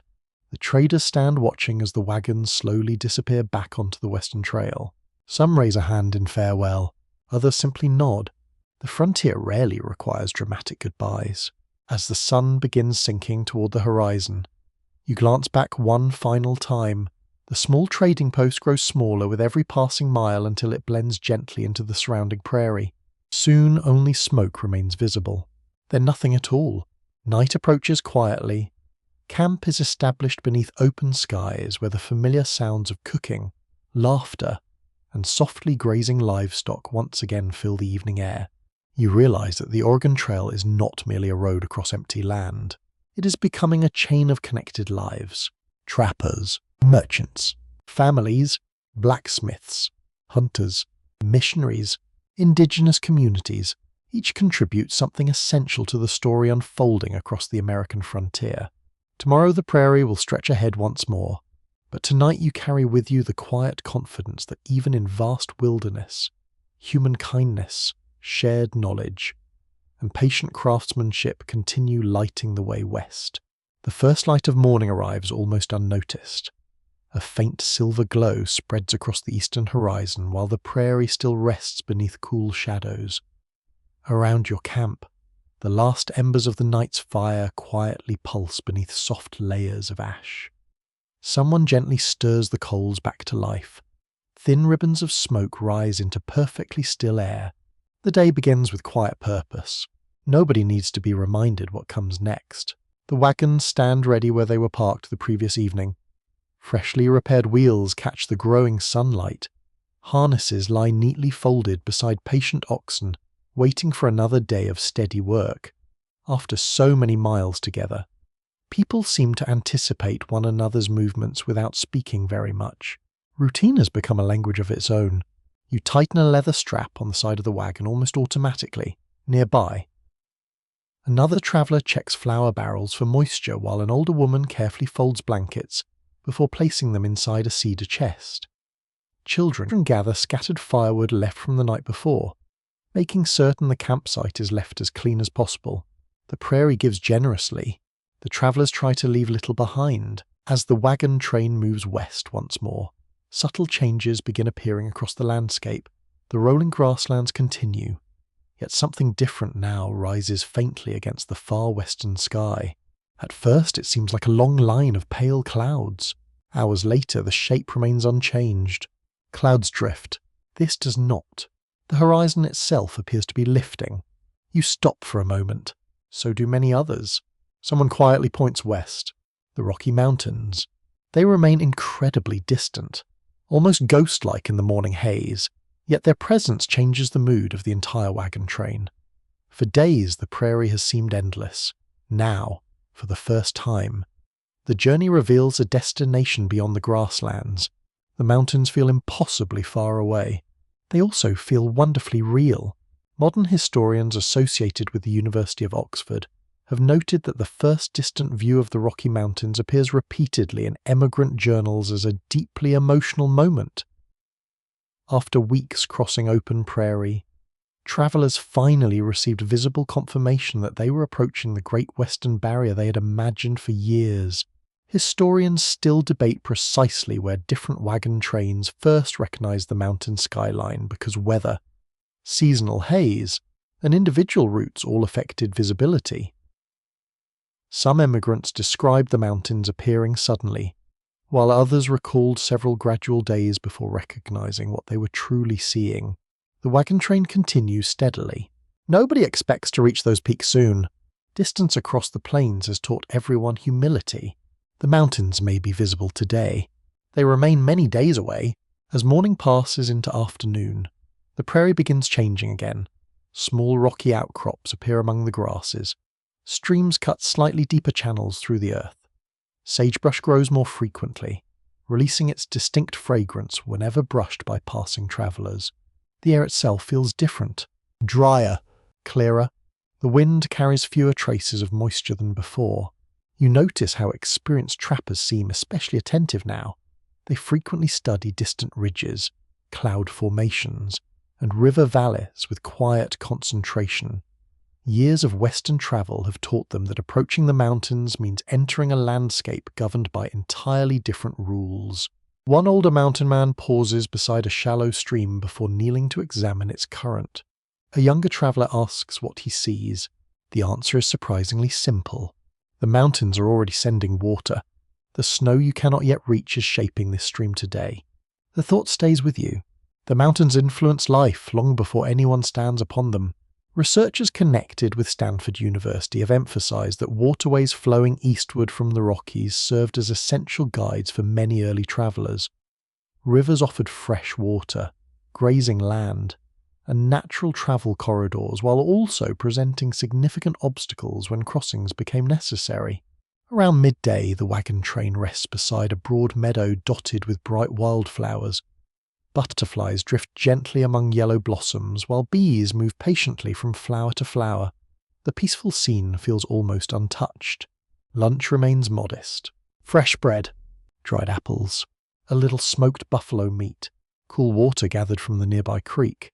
Simple food tastes remarkably satisfying beneath open skies. Children spread blankets beneath scattered cottonwood trees, while several older travellers quietly compare notes copied into small journals. Distances travelled, weather conditions, river crossings, and grazing quality are all carefully recorded. No detail seems too small. Someone following months later may depend upon such observations. Nearby, a young father carefully teaches his son how to identify animal tracks pressed into soft earth beside the stream. Antelope, coyote, rabbit. The boy listens with complete attention. The frontier is becoming his classroom. As afternoon unfolds, the mountains slowly grow more distinct against the western sky. Their highest peaks remain pale blue beneath drifting clouds. Though still distant, they now seem undeniably solid. You begin imagining what waits there. Cold rivers, steep valleys, dense forests, perhaps snow lingering upon shaded slopes even during summer. The prairie has felt vast. The mountains promise something entirely different. The emotional rhythm of the journey changes almost without anyone noticing. Conversations increasingly include words like pass, valley, climbing, rivers, and snow. The future now possesses visible shape rather than distant imagination. Hope becomes easier to picture. So do new challenges. Late in the afternoon, several riders approach from the west. They are trappers returning east with heavily loaded pack animals carrying bundles of carefully prepared furs. Their weathered clothing reflects countless seasons spent beyond the settlements. The wagon train pauses, and greetings are exchanged warmly. The trappers describe mountain streams running high with snowmelt. They recommend patience when approaching steeper country, and quietly advise travellers to preserve the strength of their oxen during the remaining prairie miles. One sentence captures everyone's attention. The mountains reward preparation. Nobody forgets those words. Researchers whose work has been discussed at Princeton University have noted that returning trappers often became valuable sources of practical information during the early years of Oregon Trail travel. Their first-hand knowledge helped bridge the gap between printed guidebooks and the realities of Western landscapes. Evening arrives beneath another magnificent sunset. Golden light washes across the distant mountains, making their outlines glow softly, before fading into deep shades of purple and blue. Camp forms beside a quiet creek. The water runs colder than streams crossed earlier in the journey. The change is subtle. The mountains are already making themselves known. As supper cooks over small fires, you find yourself gazing west far longer than usual. The great peaks remain distant silhouettes against the darkening sky. Tomorrow they will appear slightly closer, not dramatically, just enough to remind you that steady progress accomplishes what hurried ambition never can. The Oregon Trail continues teaching the same patient lesson day after day. Walk carefully, prepare well, trust your companions, respect the land, and one distant horizon after another will gradually become part of the road beneath your feet. Morning arrives beneath a cool western breeze that feels noticeably different from the warm winds that greeted you on the open prairie weeks ago. The air is clearer now, carrying the faint scent of sagebrush and distant pine that seems almost impossible to detect unless you stop and breathe very slowly. You pause. The fragrance is subtle, yet unmistakable. Somewhere beyond the horizon, forests are waiting.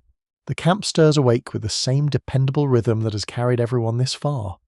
Fires are rekindled from glowing embers. Coffee warms inside blackened kettles.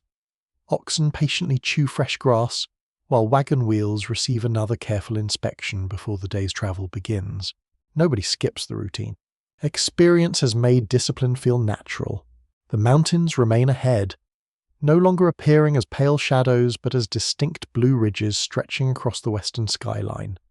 Their snow-capped peaks reflect the morning sunlight with remarkable brilliance.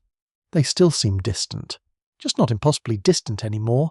The wagon train moves forward beneath a sky brushed with long white clouds drifting slowly toward the east. Every mile now carries a quiet sense of anticipation. The prairie is gradually surrendering to a landscape shaped by rivers flowing from the high country. The ground begins rising almost too gently to notice at first. Streams flow more swiftly. Stones become more common beneath your boots. The earth itself feels firmer. Modern historians associated with the University of Cambridge have emphasized that approaching the Rocky Mountains marked not only a geographical transition, but also a psychological one for early Oregon Trail emigrants. Travelers understood they were leaving the broad central plains and entering a region requiring different skills, greater caution, and renewed endurance. Historians still debate exactly how prepared the earliest emigrants were for mountain travel before the Great Migration. Some journals describe confidence born from careful planning and practical advice gathered along the trail, while others reveal lingering uncertainty despite weeks of successful travel. Accounts differ because every family carried different expectations. Late in the morning, the wagon train follows the broad valley of a clear flowing river. The current moves quickly over rounded stones, creating a steady music that accompanies your footsteps for miles. The sound never grows tiresome. It feels alive. The river has become a guide. Researchers connected with Stanford University have observed that rivers were among the most reliable navigational companions on the Oregon Trail. Beyond providing drinking water and grazing land, they offered natural corridors through otherwise challenging terrain. Along the riverbank, you begin noticing increasing numbers of beaver lodges built from carefully arranged branches and mud. Their quiet engineering transforms portions of the stream into peaceful ponds reflecting the bright sky above. Several travelers stop briefly to admire the work. One child quietly asks who built the little houses. His father smiles before pointing toward the calm water. Almost on cue, a broad flat tail suddenly strikes the surface. Splash! The beaver disappears beneath the water. The children laugh with delight. Simple moments like these gently lighten the long journey. By midday, the valley narrows slightly between low ridges covered with scattered juniper and sagebrush. The scent becomes stronger whenever the warm breeze passes across the hillsides. You find yourself breathing deeply. The fragrance feels wonderfully clean.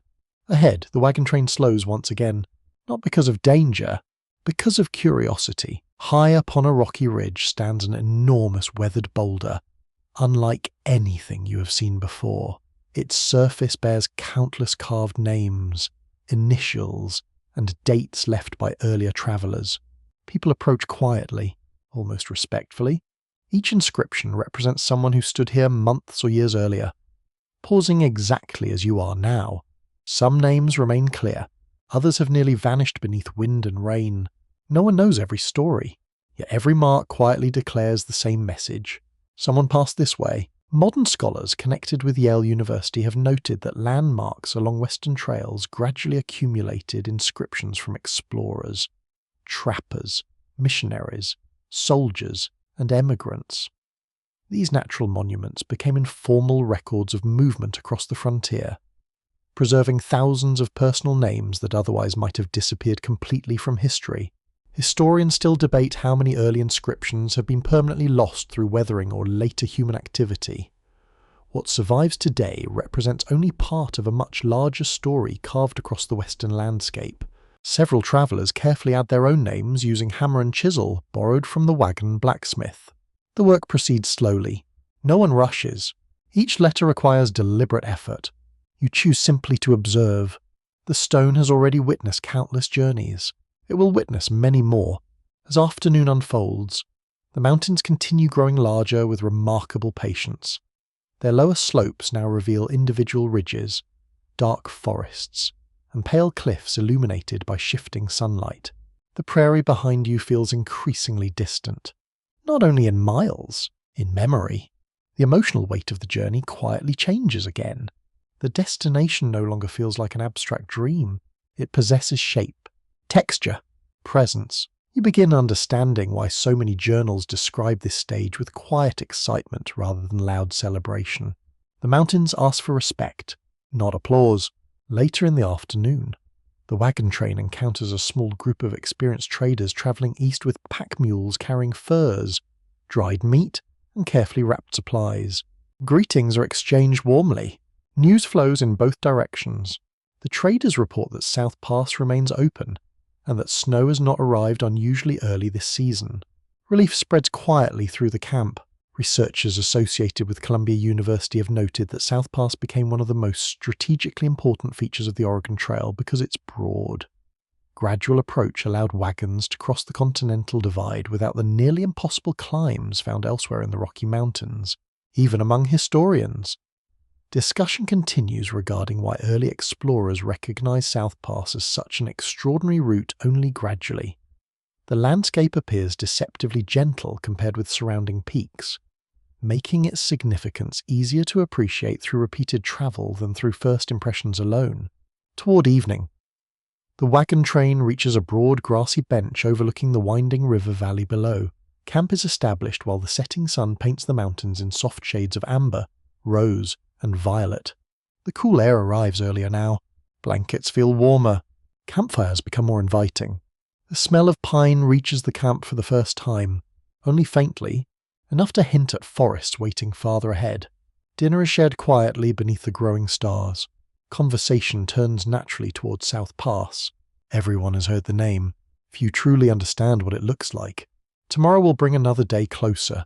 As darkness settles across the western frontier, you lie beneath a sky overflowing with stars and reflect upon how gently the landscape has guided you from endless prairie toward rising mountains.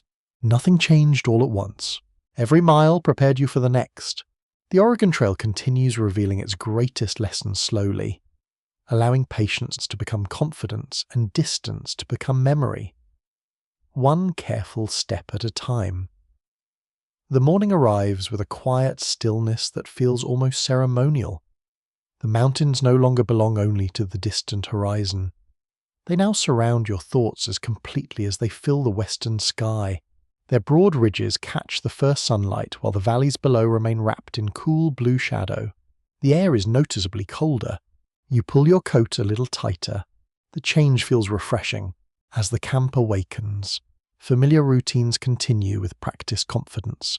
Fires glow softly beneath blackened kettles. Fresh coffee releases its comforting aroma into the crisp morning air. Oxen stand patiently, while their harnesses are adjusted one careful buckle at a time. No movement is wasted. Every habit has earned its place. The wagon train begins another day beside the winding river. The current runs faster now, its clear water rushing over smooth stones polished by countless seasons of mountain snowmelt. The steady sound accompanies your footsteps like gentle music. You find yourself listening more carefully. The mountains seem to speak through their rivers. The valley gradually narrows as low hills rise on either side of the trail. Clusters of pine trees become more frequent, filling the cool air with a clean resin fragrance.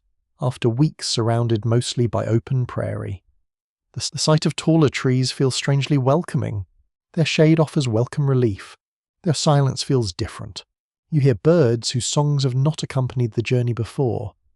Bright mountain bluebirds dart between branches while woodpeckers tap patiently against weathered trunks. Somewhere farther upslope, a hawk circles slowly above the forest edge. The frontier continues changing.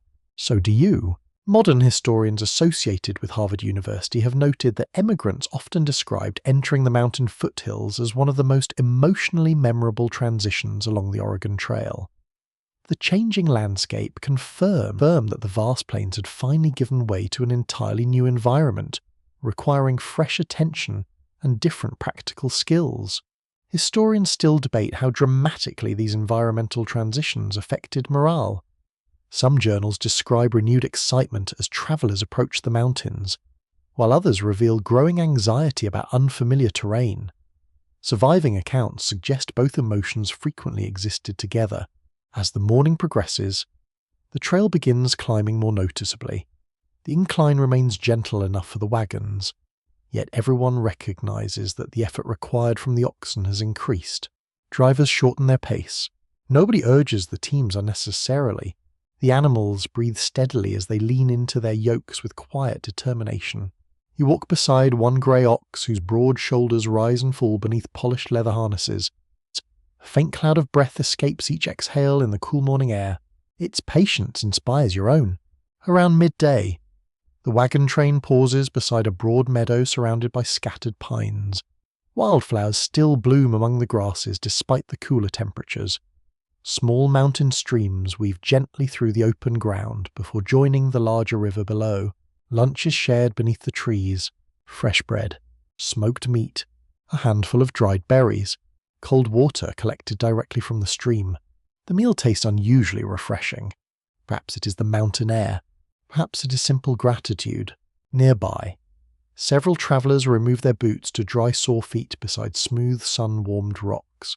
A mother quietly mends her son's torn trousers, while he watches squirrels race along fallen logs with complete fascination. Ordinary moments continue. They always do. Researchers connected with the University of California have observed that family journals from the Oregon Trail often devoted as much attention to everyday domestic routines as to major landmarks. Cooking, repairing clothing, caring for children, and tending livestock form the true structure of daily frontier life.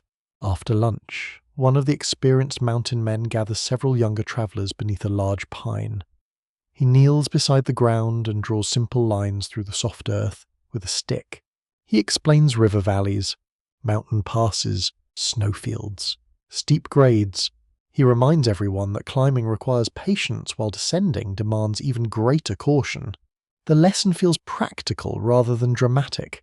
Knowledge becomes another form of protection. The afternoon brings steadily cooler breezes flowing down from higher elevations. Clouds drift across the mountain peaks, briefly hiding their summits before sunlight returns once again. The changing light transforms the landscape constantly. One hillside glows bright green, another rests in deep shadow. No two moments appear exactly alike. As you continue walking, you notice fresh deer tracks pressed into damp soil beside the trail. A little farther ahead, several graceful mule deer quietly emerge from the forest edge. They pause only briefly before disappearing among the trees with astonishing silence. The encounter lasts mere seconds. The memory lasts much longer. Late in the afternoon, the wagon train reaches a broad overlook where the valley opens dramatically below. The winding river reflects the afternoon sun like a polished ribbon of silver, stretching toward the eastern plains now far behind. You stop instinctively. So does nearly everyone else. The view deserves quiet appreciation. You can almost trace the path already travelled. Rolling grasslands fade into distant blue haze. Beyond them lies Independence. Beyond that, the familiar farms and towns left behind weeks earlier. The distance feels almost unbelievable. Researchers associated with Princeton University have noted that many emigrants experience moments of quiet reflection when elevated viewpoints allowed them to appreciate the immense scale of the journey already completed. Such moments often strengthened confidence before the more demanding stages ahead. Even so, historians continue debating whether travellers fully appreciated the significance of their own experiences while living them. Many journals remain remarkably practical, suggesting that immediate concerns often outweighed broader historical reflection. As evening approaches, camp is established within a sheltered grove of tall pines. Their branches soften the evening wind while filling the air with a comforting evergreen fragrance. Fallen needles create a gentle carpet beneath your boots, replacing the endless prairie grass that has accompanied the journey for so many days. The campfire burns brightly. Its warm glow reflects across weathered faces. Supper cooks slowly inside heavy iron pots, while quiet conversations drift through the trees. Someone tells a story about the first time they ever saw mountains. Another recalls childhood winters back east. Laughter rises gently before fading into the peaceful evening. Above the treetops, countless stars gradually appear between the dark silhouettes of towering pines. The mountains now feel close enough to touch. Tomorrow they will seem closer still. The Oregon Trail continues asking for steady effort rather than hurried ambition, rewarding every patient step with another unforgettable view and another quiet reminder that the greatest journeys are measured not only by miles travelled, but also by the quiet strength discovered along the way. Morning settles softly over the pine grove, and the forest awakens long before the travellers do. The cool breeze slips through the branches overhead, carrying the clean scent of evergreen needles mixed with damp earth. Somewhere beyond the trees, the steady murmur of the river continues without pause, as though it has been speaking all night. You open your eyes slowly. The air feels colder now. Autumn seems a little closer. A thin layer of frost clings to patches of grass hidden beneath the trees. It disappears almost immediately when the first sunlight reaches the forest floor, leaving behind tiny beads of water that sparkle for only a few brief moments. The mountains are changing the mornings. Everyone notices. Breakfast is prepared with the same dependable rhythm that has become second nature over the past weeks. Coffee steams into the chilly air. Bread warms beside glowing coals. Salted meat sizzles gently inside heavy iron pans, while children gather small bundles of dry pine branches for the morning fire. Nobody wastes motion. Energy has become another valuable supply. As the wagons leave the shelter of the trees, the trail begins climbing more steadily than before. The slope remains manageable, yet everyone can feel the difference. Oxen lean farther into their yokes. Wagon wheels roll more slowly across uneven ground scattered with loose stones. No one complains. The mountains demand patience. You walk beside one of the lead wagons, listening to the soft grinding sound of iron rims against rock. Every turn of the wheel feels deliberate. Every step forward has been earned. Modern historians associated with Yale University have observed that many emigrants discovered the gradual ascent toward the Continental Divide to be physically demanding but emotionally encouraging, unlike the dramatic cliffs often imagined by those back east. Much of the approach unfolded through long, steady climbs that rewarded endurance more than daring. Historians still debate whether popular illustrations published later exaggerated the steepness of the Oregon Trail for dramatic effect. Contemporary journals frequently describe challenging terrain. Yet many also emphasize that careful planning and steady pacing allowed wagons to progress where earlier generations had believed passage impossible.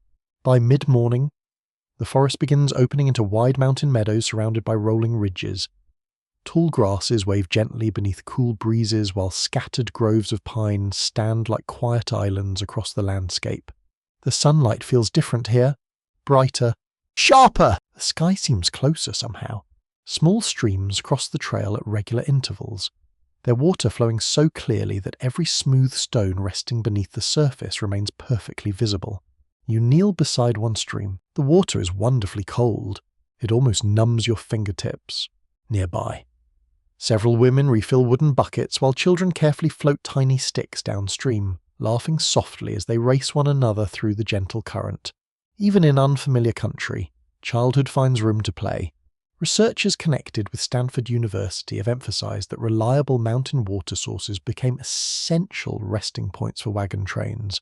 Beyond providing drinking water, they allowed livestock to recover before more demanding sections of the trail ahead.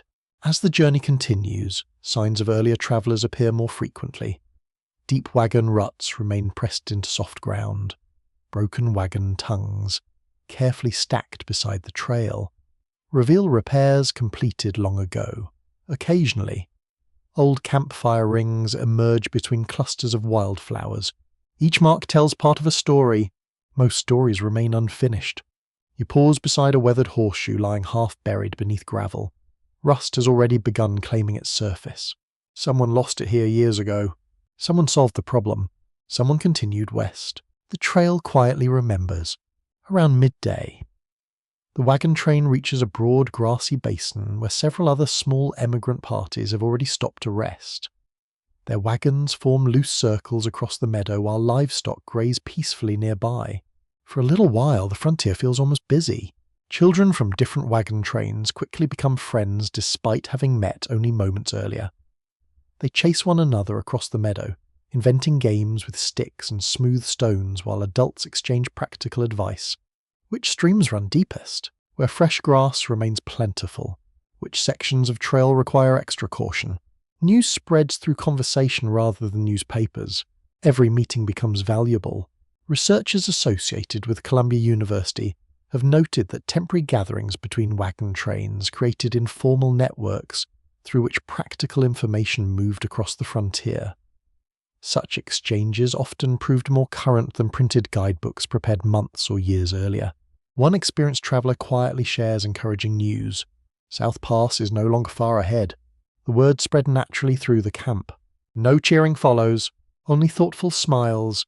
The name has lived in everyone's imagination for weeks. Soon it will become reality. The afternoon climb continues beneath cool sunshine and drifting white clouds. The surrounding mountains now reveal increasing detail. Rocky slopes alternate with grassy benches where elk and deer occasionally appear before slipping silently back into the forests.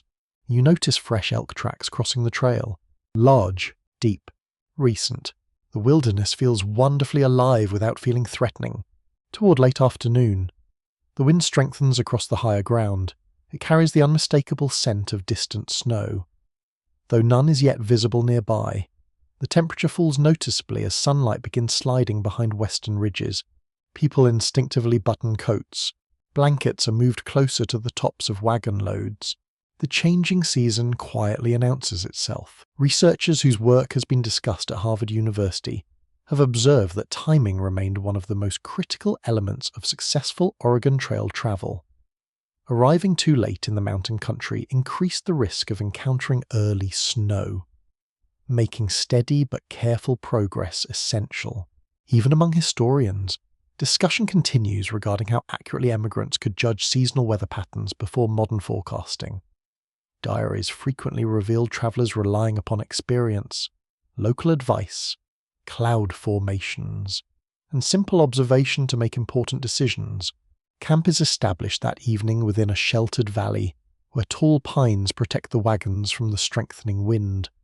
The fire burns brightly, sending warm orange light dancing across nearby tree trunks. The smell of pine smoke fills the cool air. It feels wonderfully comforting. Dinner is hearty tonight. Thick stew simmers slowly beside fresh bread baked inside cast iron ovens. Steam rises from every bowl while tired travelers quietly enjoy the warmth after another long day of climbing. Conversation turns naturally toward tomorrow. South Pass, the Continental Divide, the western rivers beyond. Each subject feels closer now than ever before. As darkness settles gently across the valley, you step a short distance beyond the campfire and gaze toward the mountains standing quietly beneath countless stars. The road behind has been long. The road ahead remains uncertain, yet somewhere beyond those gentle ridges waits the great passage that generations of explorers, trappers, and emigrants have sought. You breathe deeply. The cold mountain air fills your lungs. Tomorrow, another horizon will quietly become part of your journey. The cold greets you before the sunrise does. When you step from beneath your blanket, the mountain air brushes your face with a sharp freshness that feels entirely different from the warm mornings of the distant prairie. Your breath briefly becomes visible before disappearing into the stillness. The forest remains quiet, almost completely quiet. Even the river seems to flow more softly here. Above the eastern ridge, the first pale light slowly spreads across the sky. Frost glitters upon fallen pine needles before melting beneath the growing warmth of the morning sun around the camp. Travelers move with familiar purpose, though everyone seems just a little more thoughtful today. The reason is simple. South Pass lies ahead. For weeks its name has travelled beside you through countless conversations. Trappers spoke of it. Traders described it. Guides pointed toward it with quiet confidence. Now the broad opening through the Rocky Mountains is finally close enough to become part of the landscape. rather than part of imagination. Breakfast feels unusually quiet, not tense, reflective. Coffee steams into the crisp air while warm biscuits disappear quickly from tin plates. Nobody lingers beside the fire longer than necessary. There is an unspoken understanding that today carries special meaning. The wagons begin rolling shortly after sunrise. The trail climbs steadily through open country where broad meadows alternate with gentle ridges, unlike the dramatic mountain walls often imagined by people back east. The approach feels surprisingly gradual. The climb is real. The mountains simply refuse to hurry it. Modern historians associated with Princeton University have emphasized that the genius of South Pass lies in its remarkable gentleness. Rather than forcing wagons over steep cliffs or narrow ledges, the pass provides a broad, natural corridor across the Continental Divide, making large-scale overland migration possible decades before railroads transformed Western travel. Historians still debate how quickly explorers recognized the extraordinary significance of South Pass after its rediscovery by American fur trappers in the early 19th century. Some argue its importance became immediately obvious, while others suggest repeated journeys gradually revealed its unmatched value for wagon travel. As the morning unfolds, the valley broadens around you. The towering peaks remain visible on both sides, yet the route itself feels unexpectedly welcoming. Wide grasslands stretch ahead. Gentle slopes replace sharp climbs. The sky opens once again. You begin understanding why experienced mountain men always spoke about this place, with quiet respect rather than exaggerated drama. Nature has created a doorway, not a fortress. A cool breeze drifts across the high country carrying the scent of alpine grasses mixed with distant pine forests. Small wildflowers continue blooming among patches of sage despite the increasing elevation. Marmots dart between scattered boulders before disappearing into hidden burrows. Life continues here, even at great height. Researchers connected with Stanford University have noted that South Pass rises to an elevation of more than 7,000 feet. Yet its gradual approach distinguishes it from many other crossings through the Rocky Mountains. This unusual geography allowed wagons loaded with supplies, families, and livestock to cross where far steeper terrain would have made such movement nearly impossible. Near midday, the wagon train pauses beside a cold spring flowing directly from beneath a rocky hillside. The water tastes astonishingly fresh after its journey through mountain stone. You cup your hands. The water is almost icy. It wakes every sense. Nearby, several children laugh as they discover tiny patches of snow lingering beneath shaded rocks despite the warmth of the afternoon sun. The snow surprises them. It delights them even more. One elderly traveller quietly smiles while watching their excitement. For a moment, everyone forgets the miles. The camp rests longer than usual. Oxen graze peacefully across rich mountain meadows, while drivers carefully inspect every harness before the western descent that will eventually follow. Experienced guides remind newcomers of an important truth. Climbing requires patience. Descending demands wisdom. Gravity can become as dangerous as exhaustion. Simple advice. Hard-earned advice. As the afternoon progresses, the trail finally reaches the broad crest of South Pass itself. There is no towering summit waiting to greet you. No narrow ledge overlooking terrifying cliffs. Instead, the land simply begins changing, almost without announcement. Streams flowing east gradually give way to streams flowing west. The Continental Divide has been crossed. You stand quietly for several moments. The realization arrives slowly. The water beneath your feet will no longer journey toward the Atlantic through the great river systems of the eastern continent. It will begin moving toward the Pacific. A line invisible to the eye has quietly reshaped the geography around you. Researchers associated with Yale University have emphasized that crossing the Continental Divide carried profound symbolic meaning for many emigrants. Though the physical landscape remained relatively gentle, travelers understood they had entered an entirely different watershed and moved decisively into the western half of North America. Historians continue discussing whether most early emigrants fully appreciated the geographical significance of the divide while crossing it. Some journals celebrate the moment with remarkable enthusiasm, while others record it almost casually, suggesting practical concerns often overshadowed grand reflection.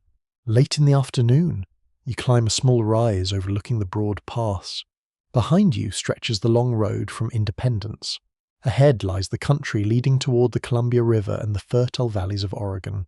The journey has quietly reached its turning point. No trumpet announces it. The mountains themselves remain silent. Yet every traveller understands the hardest barrier has been overcome. The evening camp forms within the shelter of low rolling hills west of the divide. The wind carries a slightly different feeling now, cooler and somehow touched by the distant western ranges still waiting beyond. Supper tastes especially satisfying. Fresh bread, warm stew, strong coffee, simple food shared after extraordinary progress. Around the fire, conversation grows gentle. Some travellers speak about the farms they hope to build. Others wonder what the valleys beyond the Blue Mountains might look like.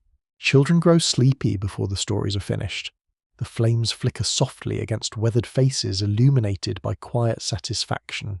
You lie back beneath an immense sky crowded with brilliant stars. The same constellations shine overhead, yet somehow they seem different. Perhaps because you have changed. The Oregon Trail has carried you across rivers, endless prairies, and finally through the greatest mountain barrier on the continent. The road ahead remains long, but tonight, resting peacefully beyond South Pass, you understand why generations of pioneers would later speak of this place not with loud triumph, but with quiet gratitude. The mountains have opened their door. You have walked through it. The sunrise beyond South Pass feels almost unfamiliar. Yesterday, you crossed an invisible line dividing the waters of a continent. Today, every stream beside the trail begins its quiet journey toward the Pacific Ocean instead of the Atlantic. Nothing about the landscape announces this change dramatically. The mountains remain patient. The wind sounds much the same, yet the meaning of every mile is quietly shifted. You wake to the scent of sage. The air feels cool and wonderfully dry. The western country has begun. Around the camp, familiar routines unfold once again. Blankets are folded. Iron pots are cleaned beside a narrow stream. Oxen graze calmly before accepting their heavy yokes without complaint. The steady rhythm of frontier life continues, unchanged even after yesterday's remarkable crossing. The journey teaches humility. Even historic moments are followed by ordinary mornings. As the wagon train moves forward, the landscape slowly opens into broad high valleys framed by distant mountain ridges. The grass appears shorter here, waving gently beneath crisp western breezes. Sagebrush grows in scattered clusters, releasing its distinctive fragrance whenever travellers brush past. The smell lingers pleasantly. It becomes part of the day's memory. The road itself feels firmer beneath your boots than many stretches crossed on the eastern side of the divide. Wagon wheels roll more smoothly across dry ground, though loose stones occasionally remind everyone that caution remains essential. Ahead, the valley widens. Far beyond, another line of mountains rests beneath brilliant blue skies. The west still holds many barriers. South Pass was only the first great doorway. Modern historians associated with the University of California have emphasized that emigrants often experienced mixed emotions after crossing the Continental Divide. Relief blended naturally with the realization that hundreds of demanding miles still separated them from the fertile valleys of Oregon. The psychological milestone was immense, but the practical journey remained unfinished. Historians continue debating whether early guidebooks unintentionally encouraged unrealistic optimism after South Pass. Some surviving journals suggest newcomers believed the most difficult work was behind them, while experienced travellers consistently warned that rivers, deserts, and additional mountain ranges still demanded careful attention. By mid-morning, the wagon train follows the valley of a clear western river winding gracefully through open grasslands. Cottonwood trees line portions of the banks while clusters of willow sway gently beside slower pools. The water moves with quiet confidence. It knows exactly where it is going. Researchers connected with Columbia University have noted that rivers west of the Continental Divide guided emigrants through much of the remaining Oregon Trail. These waterways provided reliable water, grazing land, and natural travel corridors. though they also continued presenting difficult crossings during periods of high runoff. As you walk beside the river, several beavers quietly disappear beneath the surface at the first sign of the approaching travellers. Their broad tails leave expanding circles across the calm water before silence returns. Life continues without interruption. The frontier does not revolve around human plans. Near midday, the wagon train pauses beside a broad meadow where fresh grass grows thick enough to satisfy the livestock after several days of climbing through higher country. The oxen deserve the rest. Everyone knows it. Several drivers carefully inspect hooves while others rub sore shoulders beneath the heavy wooden yokes. The animals stand patiently, occasionally lifting their heads to watch birds gliding overhead. One young girl gently scratches the forehead of an old ox that has pulled her family's wagon since leaving Missouri. The great animal closes its eyes briefly. Trust grows quietly, even between species. Nearby, a hunter returns carrying several rabbits gathered from nearby sagebrush. They will add welcome variety to tonight's supper without placing unnecessary pressure upon preserved food supplies. Simple success feels deeply satisfying here. Researchers associated with Harvard University have observed that emigrant survival often depended upon maintaining flexible food supplies. Preserved provisions form the foundation of every journey, yet opportunities to supplement them through hunting or fishing helped extend valuable resources during long expeditions. The afternoon unfolds beneath cloudless skies. Warm sunshine bathes the valley while cool mountain breezes prevent the heat from becoming oppressive. It feels like one of the gentlest travel days since leaving independence. You begin noticing how conversations have changed. People speak less about whether they will reach Oregon. They now discuss where they hope to settle, near rivers, beside fertile meadows, close to timber, far from flooding. Dreams are becoming practical plans. A young couple quietly studies the surrounding valley while walking together beside their wagon. They wonder aloud whether Oregon's famous farmland truly resembles the descriptions they have heard from missionaries and returning travelers. Neither pretends certainty. Hope leaves room for reality. Historians connected with Stanford University have emphasized that reports describing the Willamette Valley circulated widely before the Great Migration, encouraging many families to imagine fertile farms beyond the mountains. Although many descriptions proved generally accurate, travelers often arrived with expectations shaped by second-hand stories rather than personal experience. As the afternoon progresses, the wagon train encounters another small group of westbound emigrants traveling separately. Their greetings are warm and immediate, despite never having met before. Questions come naturally. How are the rivers ahead? How is the grass? Any early snow? Where did you last find good water? Information flows freely. The frontier rewards generosity.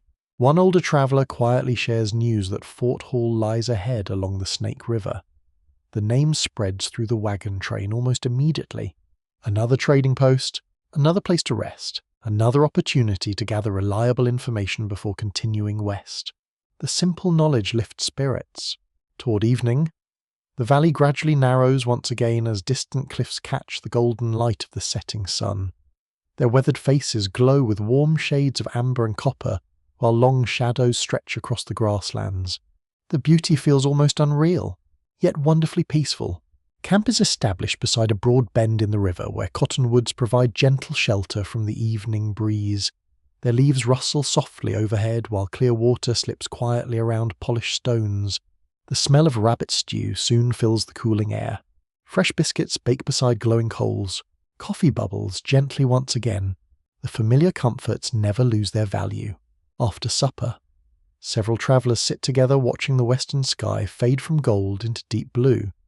Someone quietly remarks that the stars somehow appear brighter in this high country. Perhaps they do, or perhaps long weeks beneath open skies have simply taught everyone how to notice them. You lie beneath your blanket, listening to the steady murmur of the river. Yesterday, the Continental Divide quietly marked a turning point in geography. Today, another quieter transformation has taken place. The distant dream of Oregon has begun feeling less like a legend told around eastern fireplaces and more like a real place waiting somewhere beyond the next range of mountains. The trail continues west. So do you, with patient steps, with trusted companions, with hope growing stronger than uncertainty beneath the endless western sky. Another cool morning greets you beside the Western River, where gentle currents carry yesterday's reflections farther downstream toward lands you have not yet seen. The water moves with quiet purpose, slipping around smooth stones polished by centuries of mountain snowmelt. You kneel to wash your face, and the cold awakens every sense more effectively than a strong cup of coffee ever could. The river feels alive.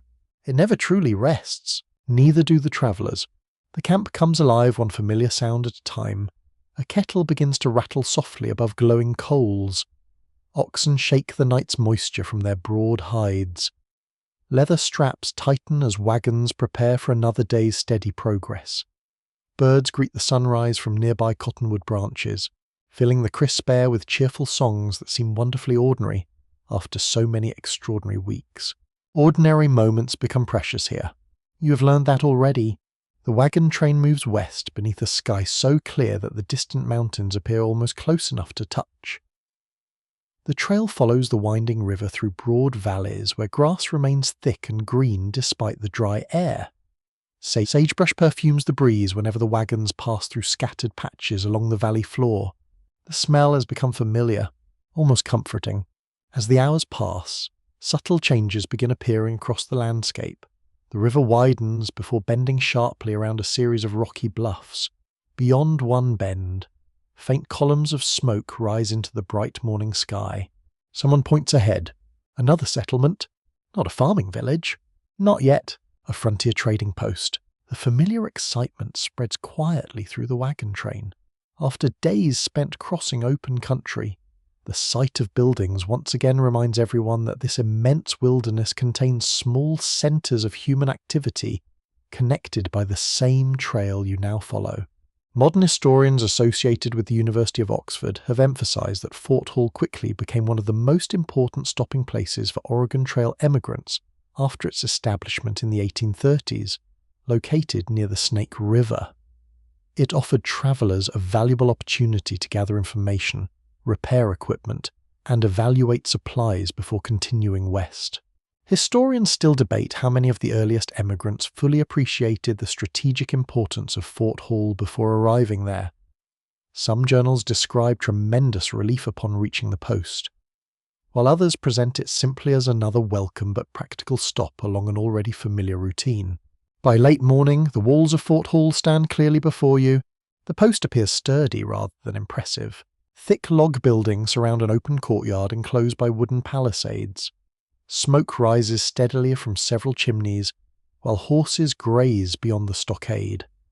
A flag stirs gently above one corner of the fort, moving lazily in the cool western breeze. Everything about the place suggests usefulness. Nothing suggests luxury as the wagons enter. Friendly greetings replace the quiet rhythm of the trail. Traders, trappers, labourers, and a handful of travellers already resting inside the fort pause to welcome the newcomers. The atmosphere feels busy, yet remarkably calm. You notice how different languages, occupations, and backgrounds quietly meet here without ceremony. Fur traders returning east exchange news with missionaries heading west. Mountain men inspect fresh supplies unloaded from pack animals. Blacksmiths continue hammering iron beside glowing forges whose familiar ringing echoes across the courtyard. The sound feels reassuring. It speaks of repair. It speaks of preparation.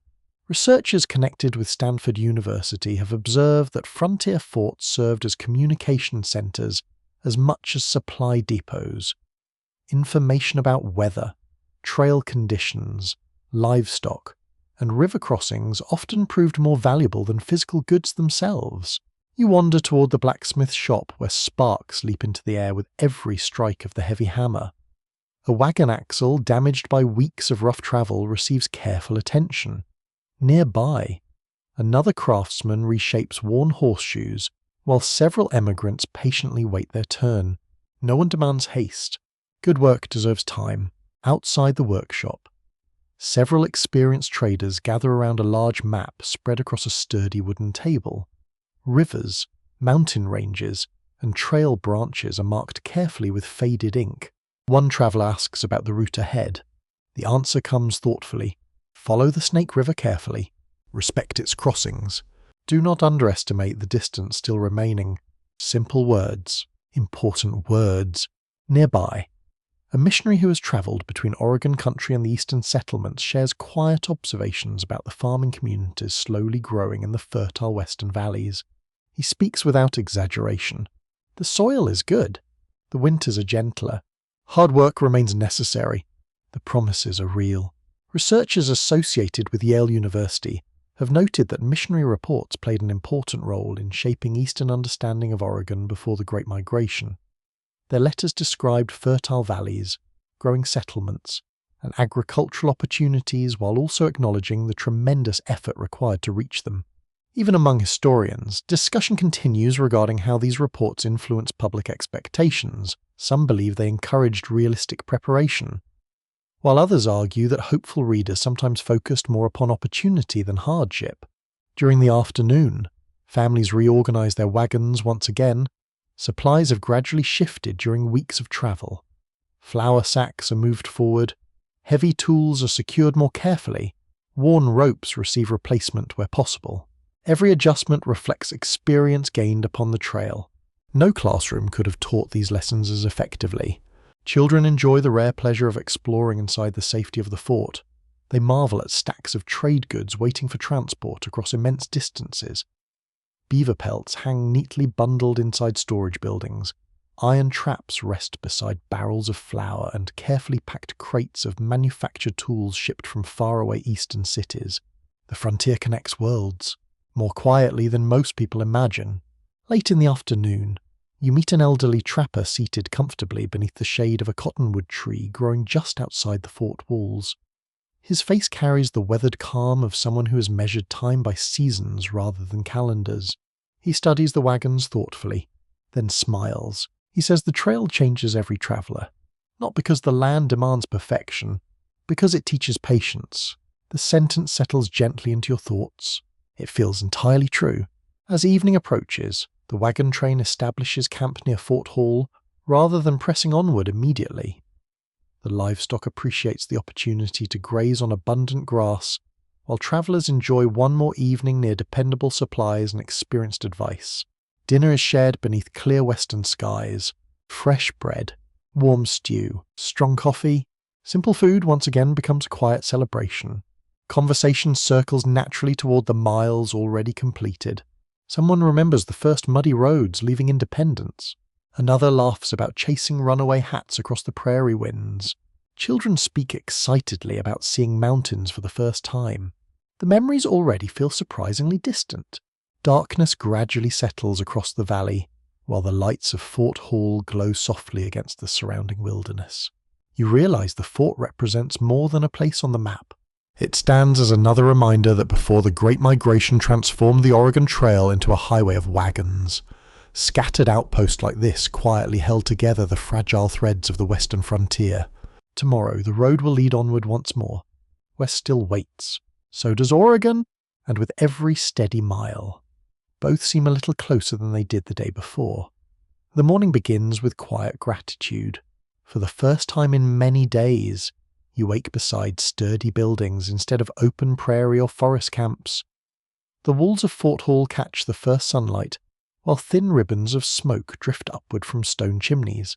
Somewhere inside the fort, a blacksmith has already begun working. The familiar ring of iron against iron echoes gently across the cool valley. It feels comforting, almost like a small town, yet the wilderness still surrounds everything. You step outside with a warm tin cup in your hands. The crisp western air carries the scent of sagebrush, fresh-cut timber, horse leather, and wood smoke. Beyond the fort, the Snake River winds quietly through the broad valley, reflecting the pale morning sky. The river seems patient. It has watched generations come and go. Around you, the emigrant families prepare for departure once again. Children who spent yesterday exploring the fort reluctantly return to familiar routines. Blankets are folded. Cooking pots disappear into wagons. Oxen receive fresh harnesses carefully inspected after the previous day's rest. Nobody seems eager to leave, yet everyone understands. The road continues west. Modern historians associated with Harvard University have emphasized that many travelers considered Fort Hall the last substantial supply point before entering increasingly remote country.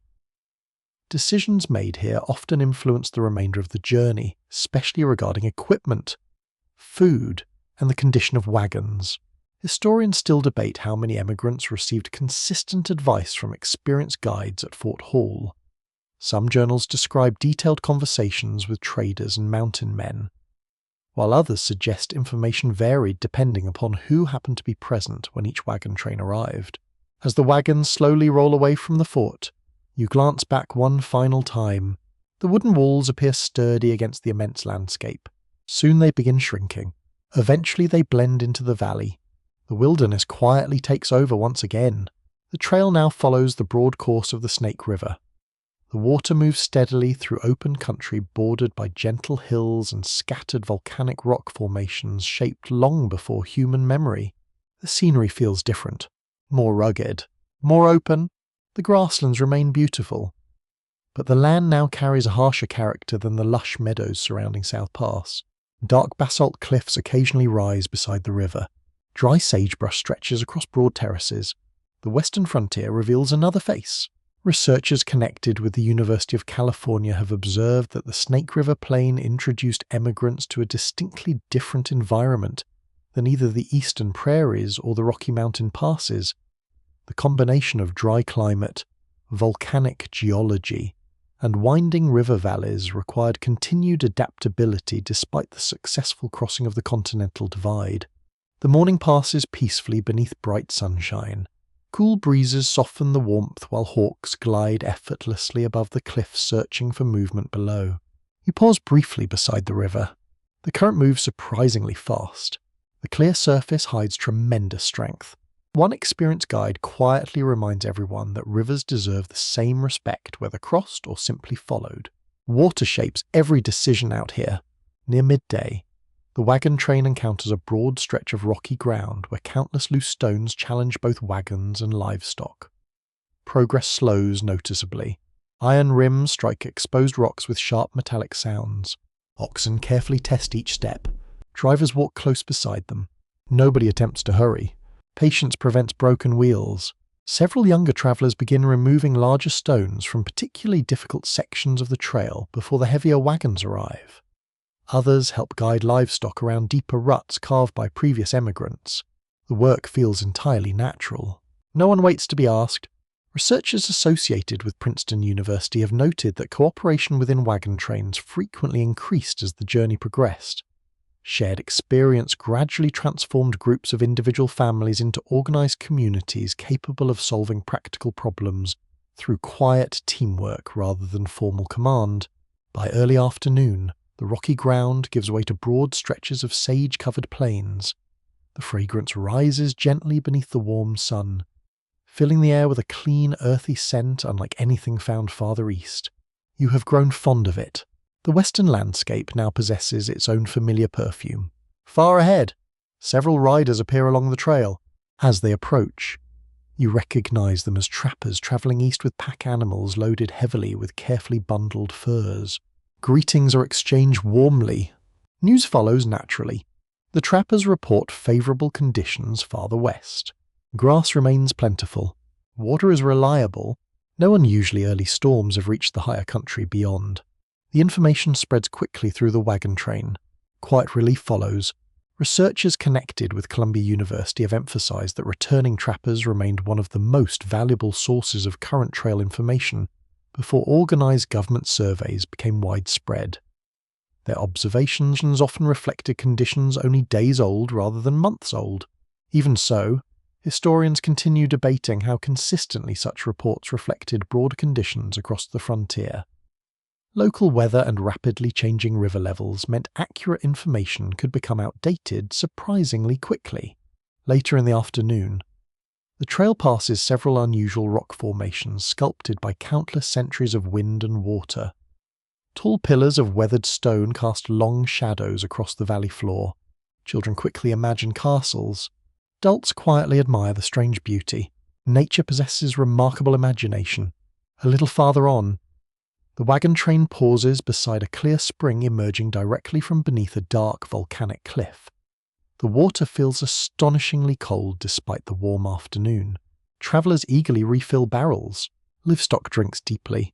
Everyone lingers a little longer than necessary. Reliable water remains a quiet blessing. As evening approaches, the setting sun transforms the surrounding cliffs into glowing shades of deep orange and copper. The Snake River reflects those colours beautifully while gentle ripples carry them downstream. Camp is established beside a wide bend in the river where cottonwoods provide welcome shade and protection from the evening breeze. Supper begins with familiar routines. Stew simmers slowly, fresh bread bakes inside heavy ovens, coffee bubbles patiently over glowing coals. The smells mingle wonderfully with sagebrush carried by the cooling wind. Conversation drifts toward Oregon once again. This time, however, the discussions sound different. People no longer wonder whether they will arrive.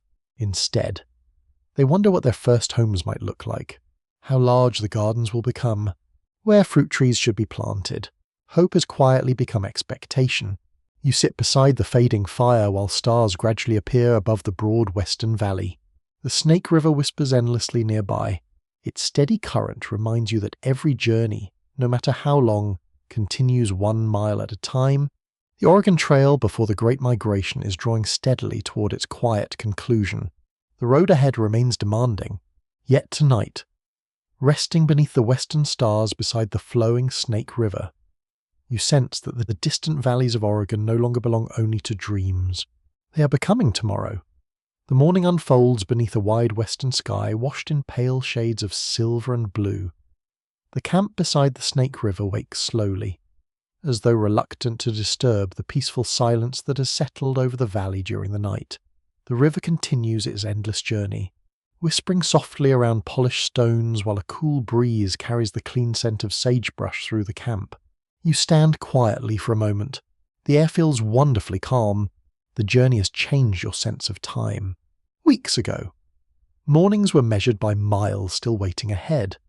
Now they are measured by quiet confidence. Every familiar task, every carefully packed wagon, every steady ox reminds you how much has already been accomplished. The routine feels effortless now, not because it has become easy, because it has become familiar. Breakfast disappears quickly. Warm biscuits, a little dried fruit, smoked meat, and coffee once again provide enough strength for another day upon the trail. Around you, families prepare almost without speaking. Each person already knows where every tool belongs and which task needs attention first. Experience has replaced uncertainty. That transformation may be the greatest achievement of all. As the wagon train continues west, the valley gradually widens into open country bordered by distant mountain ridges. The Snake River remains nearby, sometimes close enough that you hear its rushing current, sometimes disappearing behind low bluffs before quietly returning once more. The landscape possesses remarkable balance, neither empty nor crowded, neither harsh nor gentle, simply honest. Modern historians associated with Yale University have emphasized that by the early 1840s. Experienced emigrants increasingly relied upon accumulated practical knowledge gathered by trappers, missionaries, and earlier travelers, although the Great Migration had not yet begun. These pioneering journeys established the habits, campsites, and route descriptions that would soon guide thousands more. Historians still debate whether the travelers of 1840 through 1842 fully understood that they were creating a path for future generations. Most surviving journals focus upon immediate concerns rather than historical importance, suggesting that practical survival naturally outweighed thoughts of lasting legacy. The trail bends gently around a broad hillside where weathered volcanic rock rises above the valley floor. Here you notice something familiar. Fresh wagon ruts. Not from your own train. Another party has recently passed. The tracks remain sharp, perhaps only days old. The sight creates an unexpected feeling of companionship. Someone else is making the same long journey. Perhaps they're already many miles ahead. Perhaps another wagon train follows somewhere behind. The frontier feels just a little less lonely. By late morning, the wagon train pauses beside a grassy meadow watered by several clear springs flowing quietly from beneath low hills. Wildflowers bloom beside the water, despite the dry country surrounding them. Butterflies drift lazily among yellow blossoms while dragonflies skim across the surface of the shallow pools. The place feels peaceful, almost hidden. Livestock eagerly spreads across the rich grass while travellers refill water barrels and wash clothing one more time. The simple routines continue, yet you notice how efficiently everyone now works. Nothing feels uncertain. Every movement carries quiet confidence. Researchers connected with Stanford University have observed that successful wagon trains gradually developed highly organized daily routines. Repeated practice reduced wasted effort, while strengthening cooperation among families who had begun the journey as strangers. Nearby, an elderly woman carefully hangs freshly washed shirts upon a rope stretched between two cottonwood trees. A gentle breeze immediately begins drying the fabric beneath bright western sunshine. Two children help without being asked. Small hands have grown capable. The trail has been teaching everyone. Around midday, several emigrants gather beneath the shade of the trees while one experienced mountain man quietly shares stories from earlier years spent trapping across the western valleys. He speaks about deep winter snow, spring floods, the changing seasons. He also speaks about Oregon, not as a distant dream, as a real place. He describes broad valleys watered by clear rivers, forests rich with towering trees, and farmland capable of rewarding patient labor. He does not promise perfection. He promises opportunity. That difference matters. Researchers associated with Harvard University have noted that first-hand descriptions from mountain men and missionaries often carried significant influence, because they came from people who had actually lived in the far western country, rather than merely hearing about it second-hand. The afternoon journey unfolds beneath gentle sunshine. The trail remains dry and firm, allowing the wagons to make steady progress. Dust rises behind the train's soft golden clouds before settling once again upon the sage-covered ground. You realize something surprising. The endless walking no longer feels exhausting. Your body has quietly adapted. Strong legs, steady breathing, patient footsteps. The trail has reshaped both mind and body.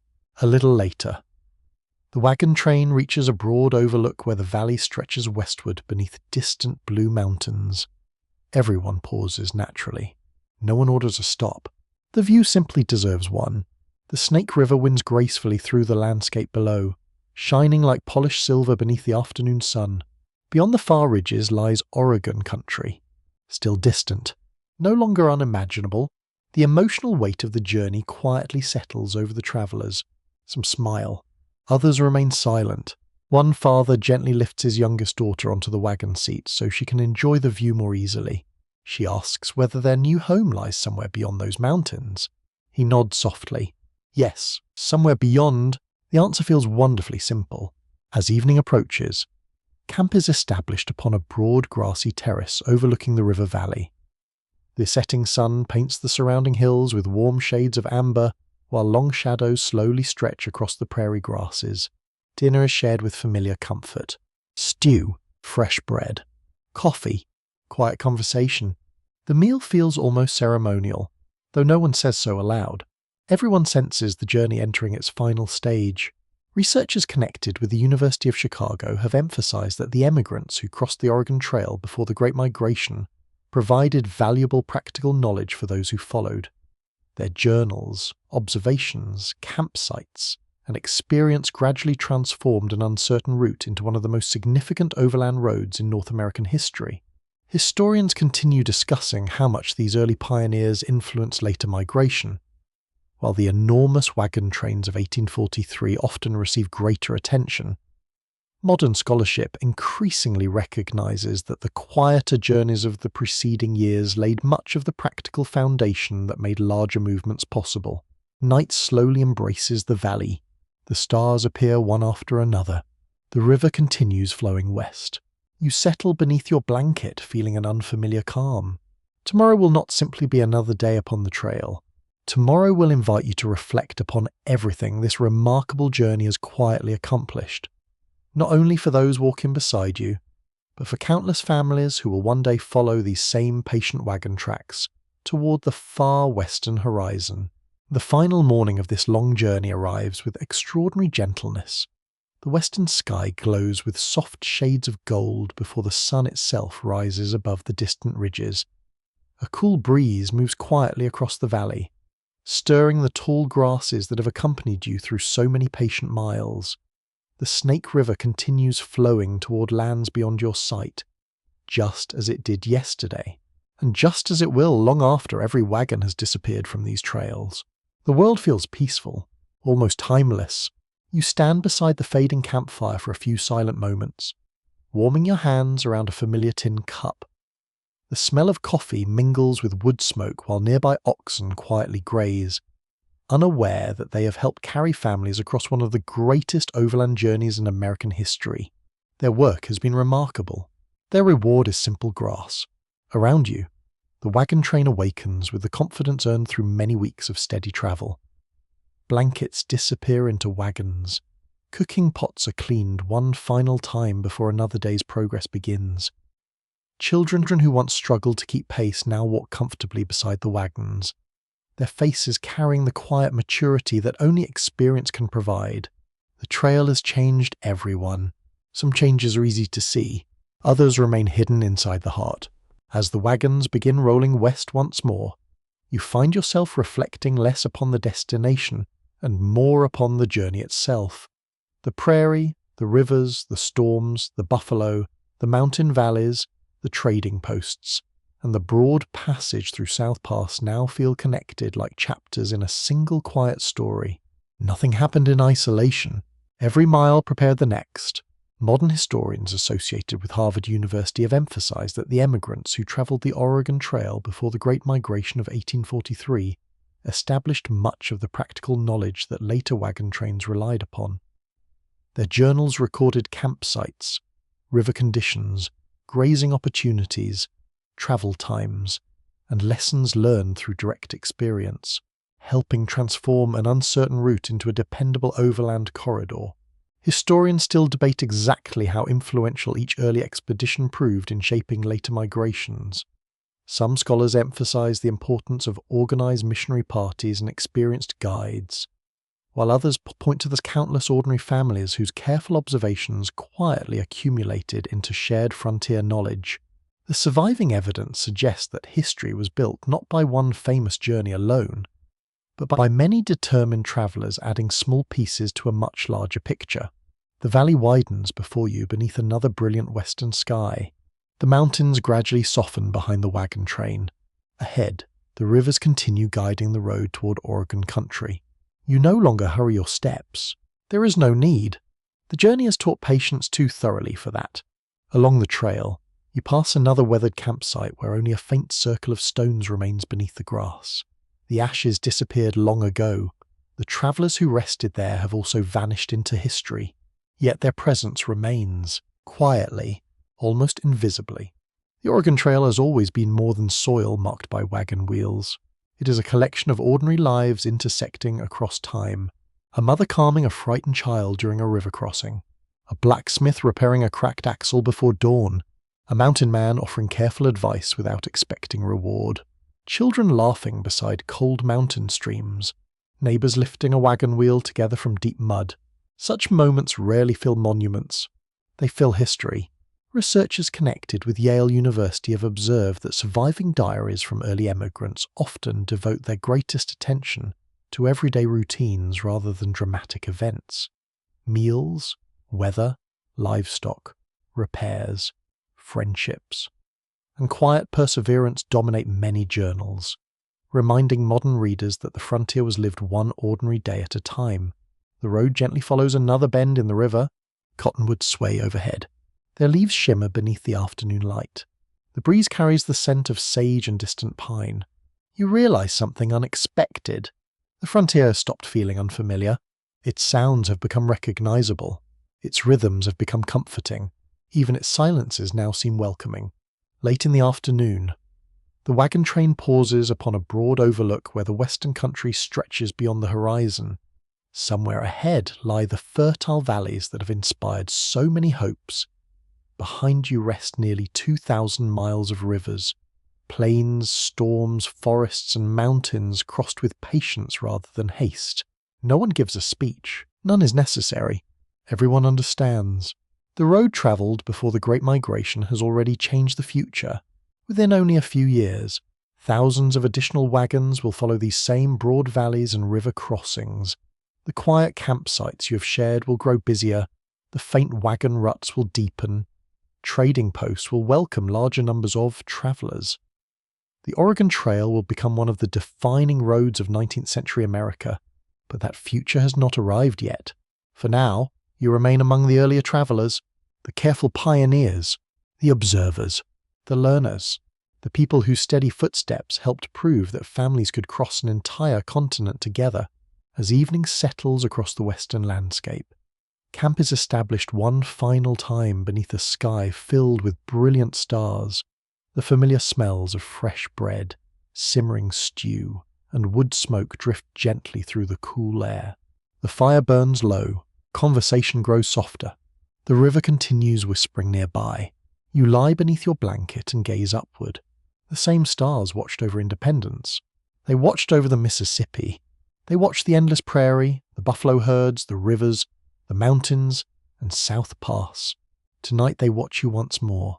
The journey before the Great Migration comes quietly to its close, not with triumphal celebration, but with deep gratitude for the ordinary courage that carried so many people across an extraordinary landscape. May you always remember that history is often built through patient hands, steady hearts, kind neighbours, and countless small decisions made one day at a time. Thank you for spending this quiet journey across the early Oregon Trail with me.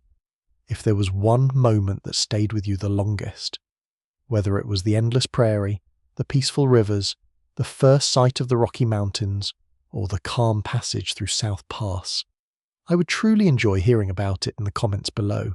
Your thoughts and reflections help make this community feel like another welcoming campfire along the trail.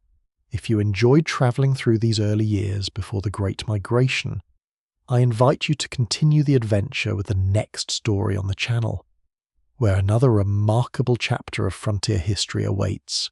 Until then, thank you for listening, travel gently through the days ahead, and may peaceful rest find you wherever you are tonight.